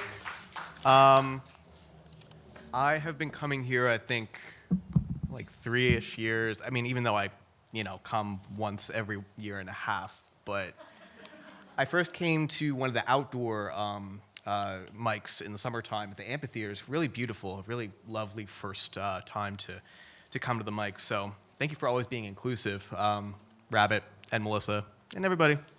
So my name is Sunny. I use he, him, his pronouns. I'm going to read 2 poems, or I'm going to read 1 short fridge poem and 1 piece of spoken word. The fridge poem because I scrambled to write the spoken word piece today. So this fridge poem. Which word would lapse time, usurp, elucidate, delight, question thought and mind, in observation mean, language, sound sanguine, scholar, book and bore, form Herculean zeal, through curious ennui, to see there how you feel. It's probably better written, but All right. All right. The spoken word piece. I just wrote this today. I'm actually pretty pleased with it. Speaking has become a jewel to me. What a treasure in a better headspace for a friend to share some words and to then share a silence as I think them over. The space is real and sustaining as breaking bread. The silence, the space, feels like a practice, something I don't necessarily always get right. There are all sorts of silences, all sorts of ways to listen, all sorts of meanings which my friend may or may not have meant to convey. A force that has kept me from interpretation is isolation. How many days have I spent in the lonely swallowing yawn of unintended solitude? My life consists of great expanses of those days and nights. I say this almost fondly now, knowing how I was so deathly afraid of those planes. I didn't believe those sorts of spaces could really be crossed. The solitude, separation, difference seemed utterly complete between myself and my understanding of any other human. I feel many times now, when I speak or listen, that I find a jewel in each crossing to another person. I imagine the river guide of the Greek guide of the Greek afterlife, Charon, ferrying souls down and across the river Styx. What makes an expanse an underworld? What makes it dark? What is it that makes people fearful? A big part is likely the not knowing. My friend and I take turns guiding the small boat through each of our memories. We sit and remind the other to drink water and breathe. We break the silence in half to share, and I savor the grain of our conversation. It will never not be a gift. Thank you.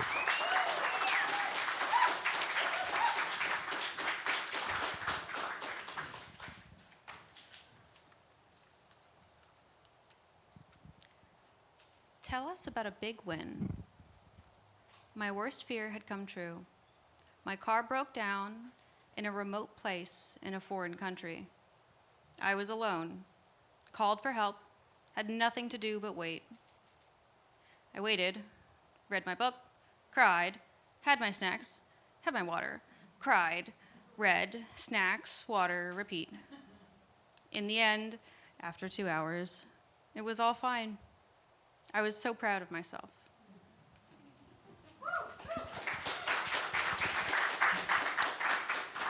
All right, up next to the mic, can I hear it for Allison B? Allison, come on up.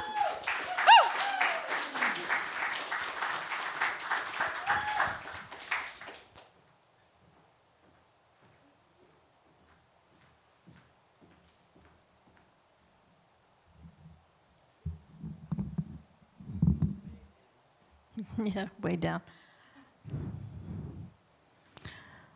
I met the wind at the foothills of the Blue Mountains.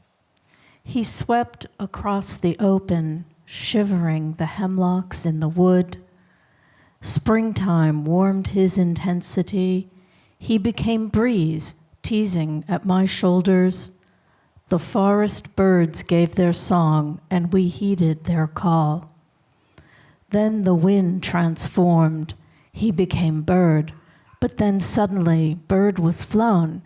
Reckon in the sweltering summer soon, when the wind would be most welcome with cool gusts. Instead, he crowed a notched song, and the summer at the farm gave way to the cool nights of autumn. Spiders' webs arrayed in the meadow, dew high, and grapes on the vine dried. The chill when it came was the thing that altered my spirit. Black huddled inside a kindled cape and mittens at my brow, I plied my needle, tender, stitching rent cloth together and feather to feather, a soul torn from its mate, a harrowed heart, a shadow no more, I set about to mend. All the years passed, and I watched our fellow birds dart and dive and catch the tail of the wind. Feathers whirling free to climb high blue, while my feet trod a stony path. I fluttered my imaginary wings while I waited, still for alteration. Inevitable, I stitched and sewed with intent to mend, and still I mend.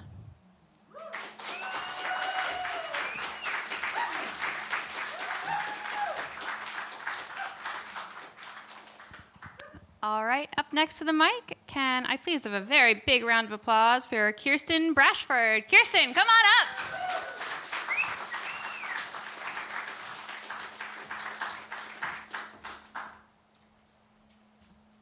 Hi, this is my first time here.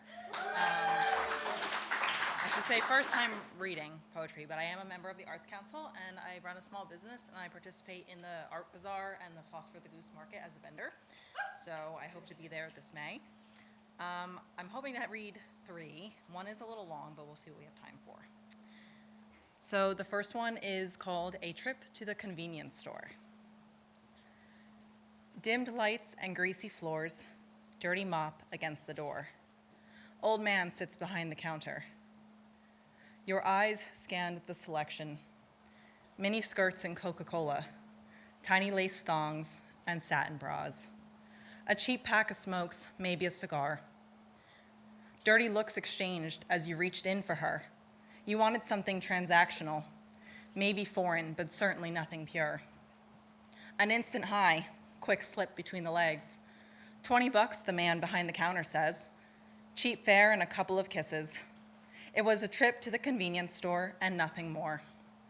The man hands you a bag of your goods. He says, be careful what you wish for, and thank you. Have a good day.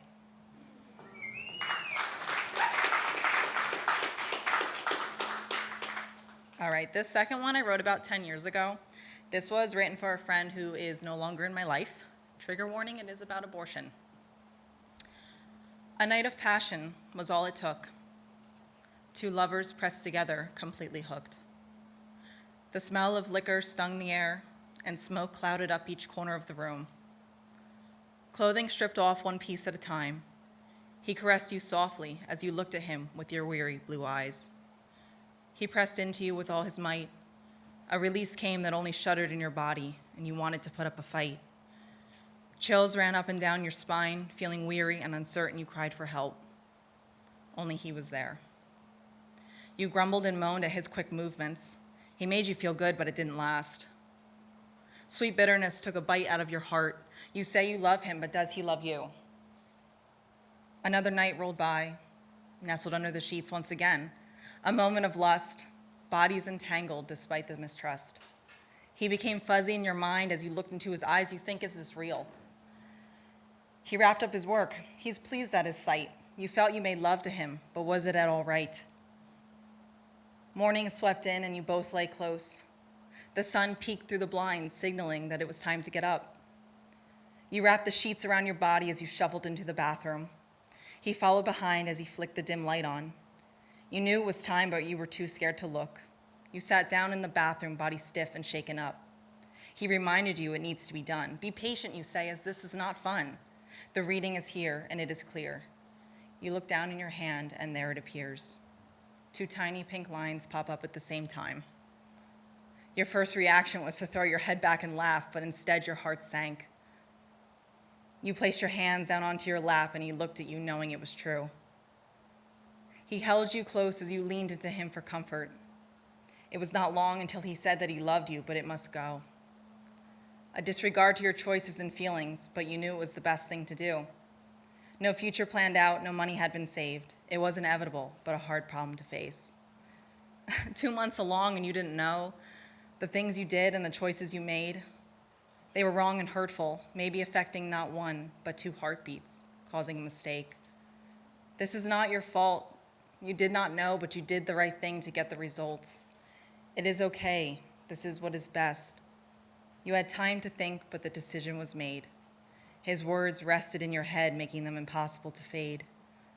In the waiting room you sat, legs crossed with your hands on your knees. Your name was called and the nurse comes out. In the room you sat, dressed in a gown.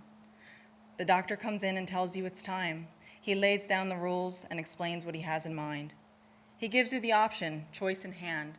You have the right, it is your body. You look down at yourself, not shedding a tear. Inside, you are crying, but are too scared to let go. Sadness filled the room as you prepared to say goodbye.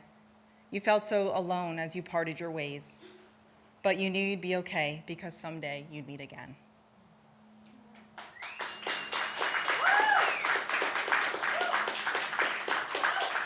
I hope wherever that individual is in life, I hope she's doing okay. And this last one, unless I have time for one more, it's called Letting Go. This one I actually wrote 2 days before Christmas this year. There comes a time in life where love can no longer grow, where staying means standing still. I learned this gently, hands resting on a locked chest, refusing to turn the key. My heart full of treasures that I no longer know how to open. Joy visits and knocks politely, but I don't dare invite it in. Even surrounded by what I worked so hard to build, I stand apart watching myself. You are my reflection, a mirror of my flaws, my missed turns, showing me what I tried not to see. You know, it's hard to love someone when you're stuck in between. Somewhere between happy and broken lives this quiet ache, an almost empty feeling. Melancholy without collapse. Where has the pleasure gone? It's not vanished, just misplaced. Like light at the wrong hour. The only place that feels safe is the drive suspended between two places, one that I yearn to leave and one where somehow I still remain.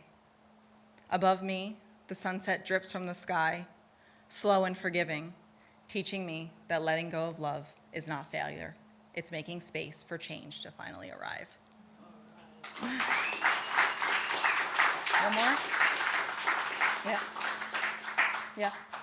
One more or no? We're at the 5-minute mark. Okay, no problem. Thank you. Thanks, Adam.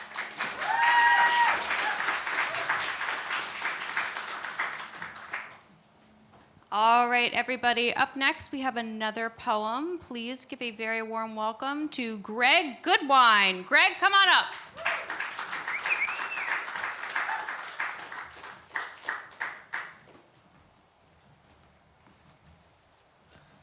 All right. It's been really fun listening to everybody, you know, so thanks for sharing. I really like this theme, ta-da. It makes me think of the magical, the miraculous, so I got a few little things about that. The first one's about some old children's stories I used to read called the Just So stories. They're kind of these little imaginative tales that explain how things came to be, like how the camel got his hump and how the rhino got his skin and how the alphabet was made. So, yeah, have a little rhyme about that. Goes, oh, attend, listen, and hear. Gather round, little best beloveds, come near. For I have a wonderful tale of times high and far that may unconfuse the confusion of why things are as they are. Now it was the eldest magician that got the world ready, put all the stars in line and made the universe steady. Now he wove a magic tapestry connecting all living things, sewn and stitched together with delicate invisible strings. Now he taught each creature thingy the right way to play, gave them advice, showed them the way. Now to man who was lazy, he gave thought to command, with a brain to make noise letters that comprehend the stories of his land. Now men use their sound symbols to let future men know how the eldest magician made the world just so. All right, and then this little one, oh, thanks. This one's about like keeping a sense of wonder, so every day kind of feels like there's something magic about it. It's called Absolutely Unsure. If you wish to keep learning more and more, keep your mind absolutely unsure. Don't carve your perceptions into stone and then get set in your ways. It's the king that gets too comfortable on his throne that becomes victim to his own praise. When one thinks they know all that can be known, that is when their power decays. But look up into the great unknown and set those eyes to stargaze, and you'll understand you're never fully grown, and there's always something new that will amaze. All right, thank you for listening to me.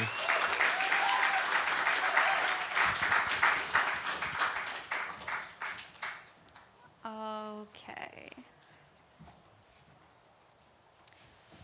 Up next to the mic, can you guys make a little bit more noise? Actually, can you guys just make some noise in general? Just give it. Yeah. Yeah. Wait.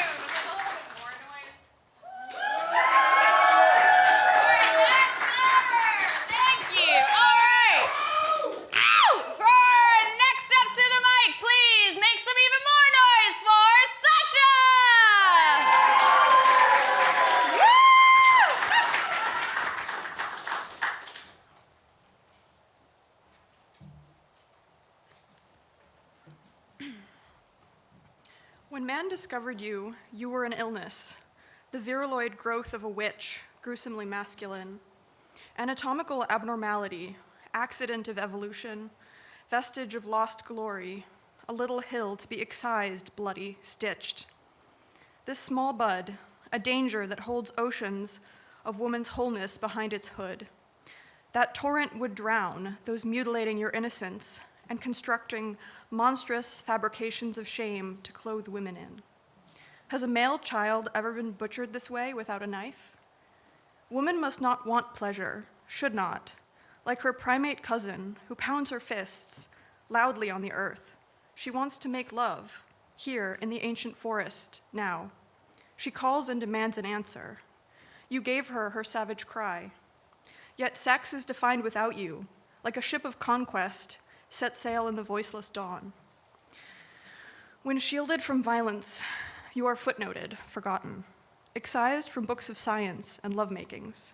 Often your bifurcated body is understood only in fragment, a poem of Sappho.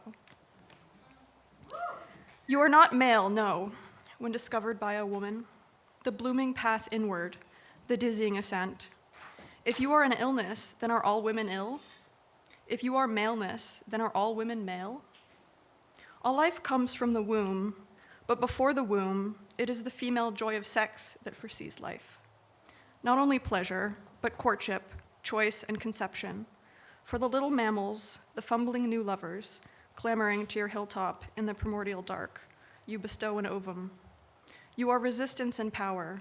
Your huge hidden body defies the mutilation done to its face. Not imitation, not shadow. You cannot be known through negation. The fingers that find you in self-knowledge know you in completion, as female, as male as the knower.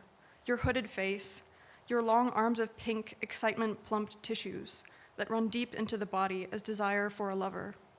Your figure, wishbone-shaped, embraces in the passion of sex. When did we agree not to read your poem? Your account would be easy to tell if your citadel did not rest with woman upon this little hill.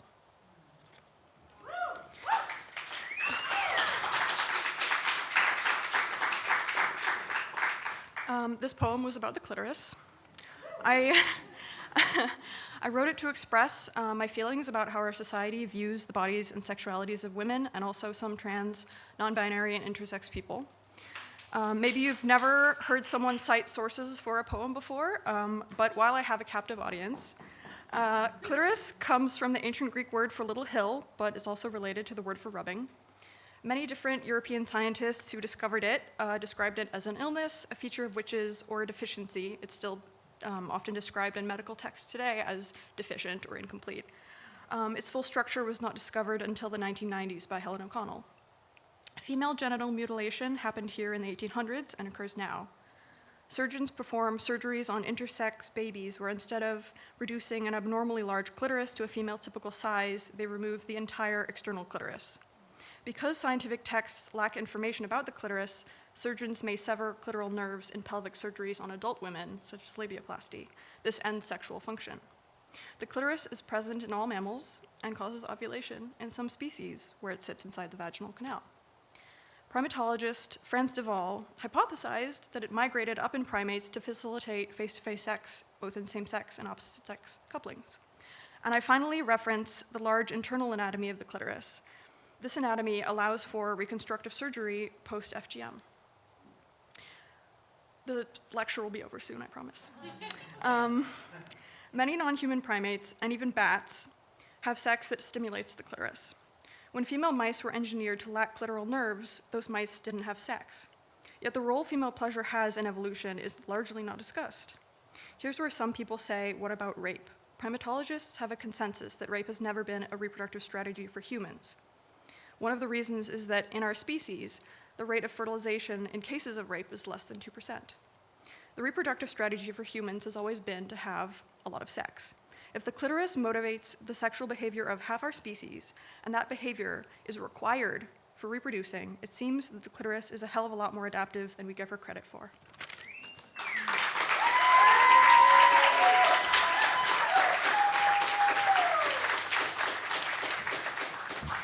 We love a cited source at Story and Verse. Are you kidding me? All right, up next to the mic, can we have yet another very warm welcome to our dear Karen Humphrey.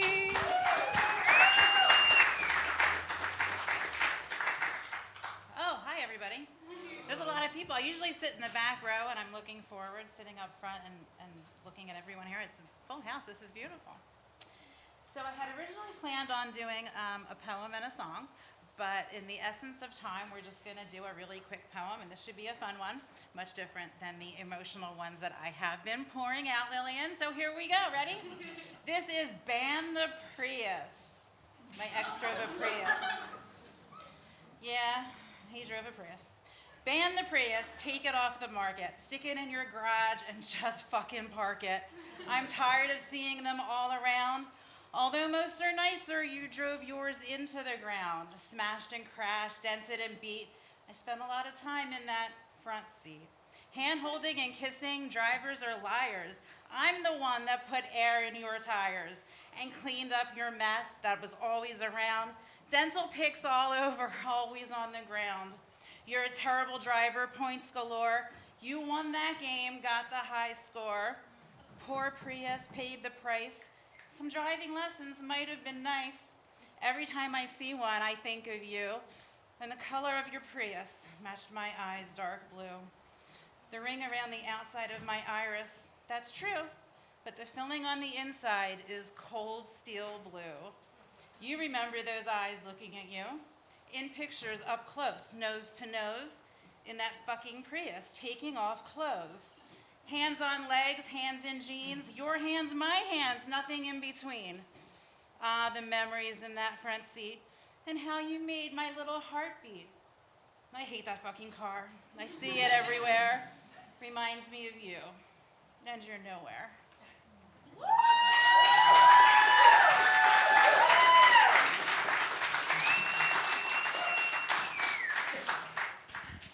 It's really winning a crowd over. Okay, up next then, can I have a very warm welcome for our first official written storyteller of the evening, Heather Smith. Heather, come on up.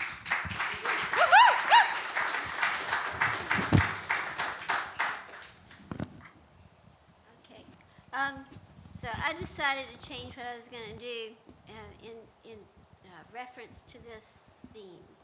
So, 1972, The Gong Show, Sesame Street, Flip Wilson, Love American Style. What do they all have in common? Charo. And what did Charo say? Coochie, coochie. Coochie, coochie, coochie. That's right. That's what Charo said. She was ubiquitous. My family had moved to a college campus called Pfeiffer College, and it was quite a special little town. So I was a faculty brat, and faculty housing was all along the way, so the kids just ran back and forth between each other's yards. And the Charlie Brown special, It's a Great Pumpkin, Charlie Brown, was real life to me. This was, our Halloween was having the party and going trick-or-treating. And in addition, we had a costume contest. And my mother couldn't sew, and she would not buy us the little plastic mask, so she always made us be gypsies. And I was 4 years old in 1972, and my mother dressed me in this little gypsy costume, and she said, Heather, when you get up there, I want you to turn to the judges and go, coochie, coochie, coochie. So that is what I did, and I won the costume contest in 1972. Ta-da!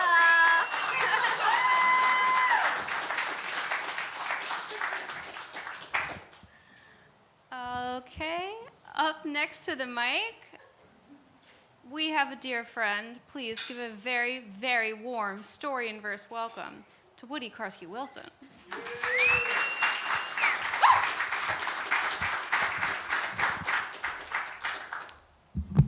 Okay, I took notes. I am number 29 tonight, so kudos for staying here. The rest are gone. Okay, so coming clean. I'm rough, I'm buff, got Reddit and Red Bull, smoke my cigarettes unfiltered. I'm a Sigma pit bull, live my life the way I want. There's nothing more to tell. I say I'm healthy and raw. Maybe you say incel. To which I say, your mom's an incel. Yeah. So I was headed to the gym in my pimped out Cybertruck, look beside the convenience store and say, what the heck? Hey, Jesus didn't curse, and I don't either. There used to be a laundromat where losers wash their clothes, but washing your own stuff is something that I loathe. I wear it till it reeks, throw it in a plastic bin, then toss it all out or get a one-night girlfriend, because, like, women do laundry, and I make my girlfriends do mine once, then they leave. So anyway, the laundromat, it's gosh darn disappeared, and in its place sat something I've always feared. Well, no, not feared, of course, avoided. Transformation. Well, the heck with that. I'm perfect how I am. Got no worries, no commitments. I'm happy as a clam. Change is what girlfriends do to satisfy my needs. So why did I park my truck and walk right in with shaking knees? I don't know. Entered the door, eyes wide with wonder, breathing in the decor, which was clean with pretty pastels. What can I say? It wasn't a word very, very gay. This is not me, by the way. I just want to be clear about that. So was the sales dude who had seen far too much sun, his bleached hair put up in the fruitiest man bun. He spied me, eyed me in a way that made me swallow, then pointed to a display case and said, young man, just follow. We have pills and tinctures and a million oils, but here, my valiant friend, to the victor go the spoils. He opened up the case, took out a tiny pink box, said, for you, this is free. It'll knock you out of your socks. Is it safe? How's it work? I asked of Mr. Man Bun. He just looked me up and down and said, who cares? It's all in fun. That's just what I said when I got my I love your mama tattoo on my butt. No regrets there. I took the box. Then I got in my truck and drove right home, sat in front of the TV, popped a beer, and sipped the foam, which is kind of gay, so I don't do it in public. Drank that beer until I mostly got my fill, opened the box, closed my eyes, and I swallowed that little pill, went to sleep on the couch. Oh my God, this is gross, I declared, brushing at the crumbs on the couch, though before I never cared. Got the vacuum out and ran it till the engine grew hot, cleaned my house of all the garbage and the beer cans and the rotten odor. I opened the windows real wide. It smelled like something got sick, threw up 10 times, and then it died. As I cleaned the place, I chanced to look in the mirror, stopped dead in my tracks. Holy Chevy, what have we here? I had large breasts and huge eyes like an anime chick. I looked down below and saw I had no, My heart pounded. I sounded like a steam engine wheezing, and my body was so hot, really quite pleasing. But this isn't me. I'm not a girl. My head is spinning. The world's a whirl. So I got on Amazon and quickly bought all the hot pink girly clothes I could because I needed to fit in. Things have been different lately. Guys open doors for me, but their gaze lingers. And don't ask me about their roving fingers when I'm standing in a line at the store. I tell them, stop it. But all they hear is more. Why are men so clueless? How did the beasts survive? It's like women are the only ones alive, and the men are these 2D cutouts, sometimes well-meaning, but often just meaner, like a mannequin with no personality, just a frown and a wiener. But still, I like their company. Sometimes I'm drawn to them despite their petty crimes. And I did not think I would ever kiss a guy, but since I was a woman now, I gave it a try. And it's just like kissing a girl, to be fair, except, of course, for the facial hair. Beards are scratchy. So I got a steady boyfriend. His name is Rock, as in dumb as A. But he's got a nice car on blocks. I drive him in my new Prius to his job, and he drives me up the wall. I crave more conversation because he never calls unless he wants his laundry done, which I actually do now. It's kind of fun sorting the different fabrics, choosing the right setting, putting my unmentionables into the protective netting. It's been a couple months living with this feminine sensation, but now I must return to the store called Transformation. The tall, lean man with kind eyes and attractive hair up in a bun coughs and shakes his head. Nice bod. So was it fun? I bite my lower lip. Just tell me, is it permanent? He shrugs. Nah, that would be too bent. Just take this black pill. That's the plan, and within one night, you're back to being a man. He places the pill on the counter. Here you go. I think about it, take a deep breath, and say, no. I turn for the door. Knew it, he exclaims. Knew it, I mimic, but he was not to blame. And he doesn't understand. I did not remain a woman for kinky reasons, though I can't deny those. It really wasn't for the kink, it was for the clean clothes. Ta-da!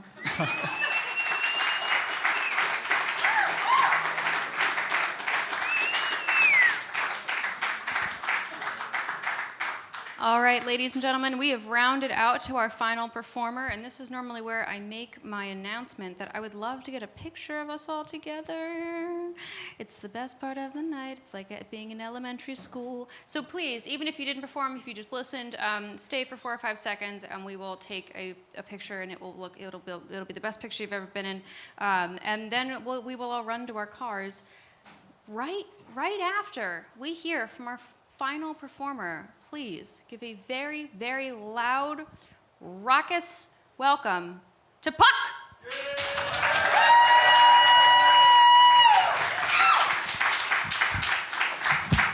I was worried I wouldn't get to go tonight. All right. So real quick, I want to do a quick plug, if that's okay. I became a published author in May of last year. Thank you. So I just wanted to read you the overview of the book. It is available on Amazon. It is called Deceit, and it is under my pen name, Nicole Brandy. You can come to me for details if you're curious, if you like my writing, whatever. Anyway. So, on the brink of giving up, Darla Simmons takes one final leap of faith, downloading an AI companion app called Doppel. What begins as a digital lifeline quickly morphs into something far more tangled as Darla finds herself unraveling mysteries she was never meant to touch. Haunted by trauma, pooled by destiny, and stalked by forces beyond her comprehension, Darla must navigate a world that's shifting beneath her feet. As reality fractures and prophecy looms, one truth becomes impossible to ignore. She might be the chosen one, but she never chose this. Deceit is a psychological thriller that fuses sci-fi, fantasy, and existential horror into one spiraling journey of identity, loss, and reluctant awakening. Will Darla rise to meet her fate, or be crushed by the weight of the world on her shoulders? Find all that out and more by reading the book. All right. Thank you. Also, you like my gown? I wore it once to the opera and never wore it again. All right, so I will jump right in since we're all trying to get out of here. This is very appropriately titled, Wake Up! Everyone, wake up! You gotta drive! All right. Behold, me, as I stand before you, married, with 4 children, and a big house with 2.5 bathrooms and creaky floorboards that maybe even a pool out back. I'm living my best life, and oh, did I mention I'm a best-selling author? Okay, so none of this actually happened. Legally, I'm single. I don't have any kids. And I lived in a cramped apartment with a roommate I can't stand.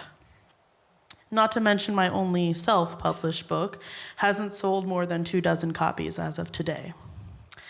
I can't tell you why I haven't achieved any of those other goals yet, or if I ever will. I've been searching for a husband for my entire adult life. I've been yearning to be a mother since I was a child myself, and oh, what I wouldn't give to have my own mansion.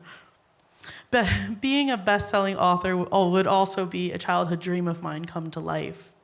So, with all this being true, why aren't any of these fantasies real? I keep waiting for a wake-up call, a diagnosis, a tragedy, a near-death experience. Something dramatic enough to justify change. But lately I've been thinking, what if I'm stuck, waiting, forever?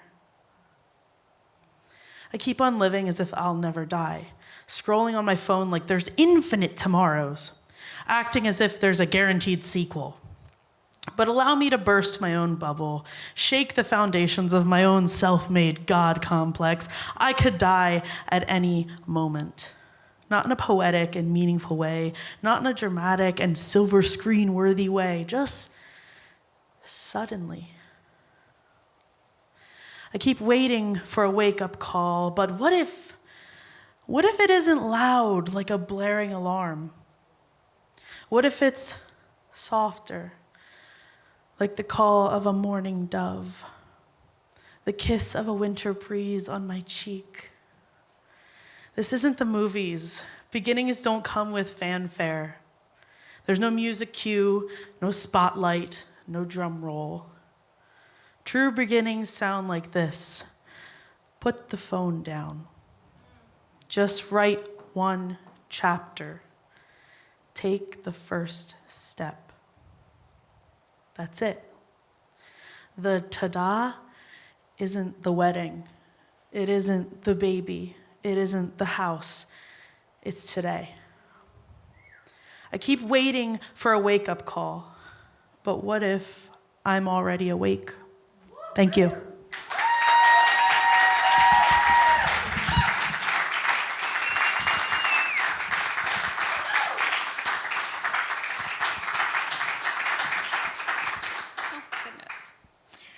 So there are some people that I want to point you guys to. You can't see them, but I can, and they're actually real. They're in the back, and every time that anybody has said anything fun, their arms shoot up like this, and they go, wow! And I want you to turn around, and I want you to say, thank you! That is Melissa and Fiona. They're a part of the team here for Story and Verse. They damn well put the whole thing together. Fiona is helpful. She does all of the videography and all of the work to put it on YouTube, and Melissa makes sure that our events are visible to you, and she makes sure that the doors are open. I am so grateful to them, and I'm so grateful to the Arts Council of Princeton. A big round of applause for the Arts Council of Princeton, please. All right, we will be back here on March 19th, I believe. You can check it. It's on the website. And I am so grateful to you all. Please have a wonderful evening. Ta-da! And then picture. So get on over here. Woo!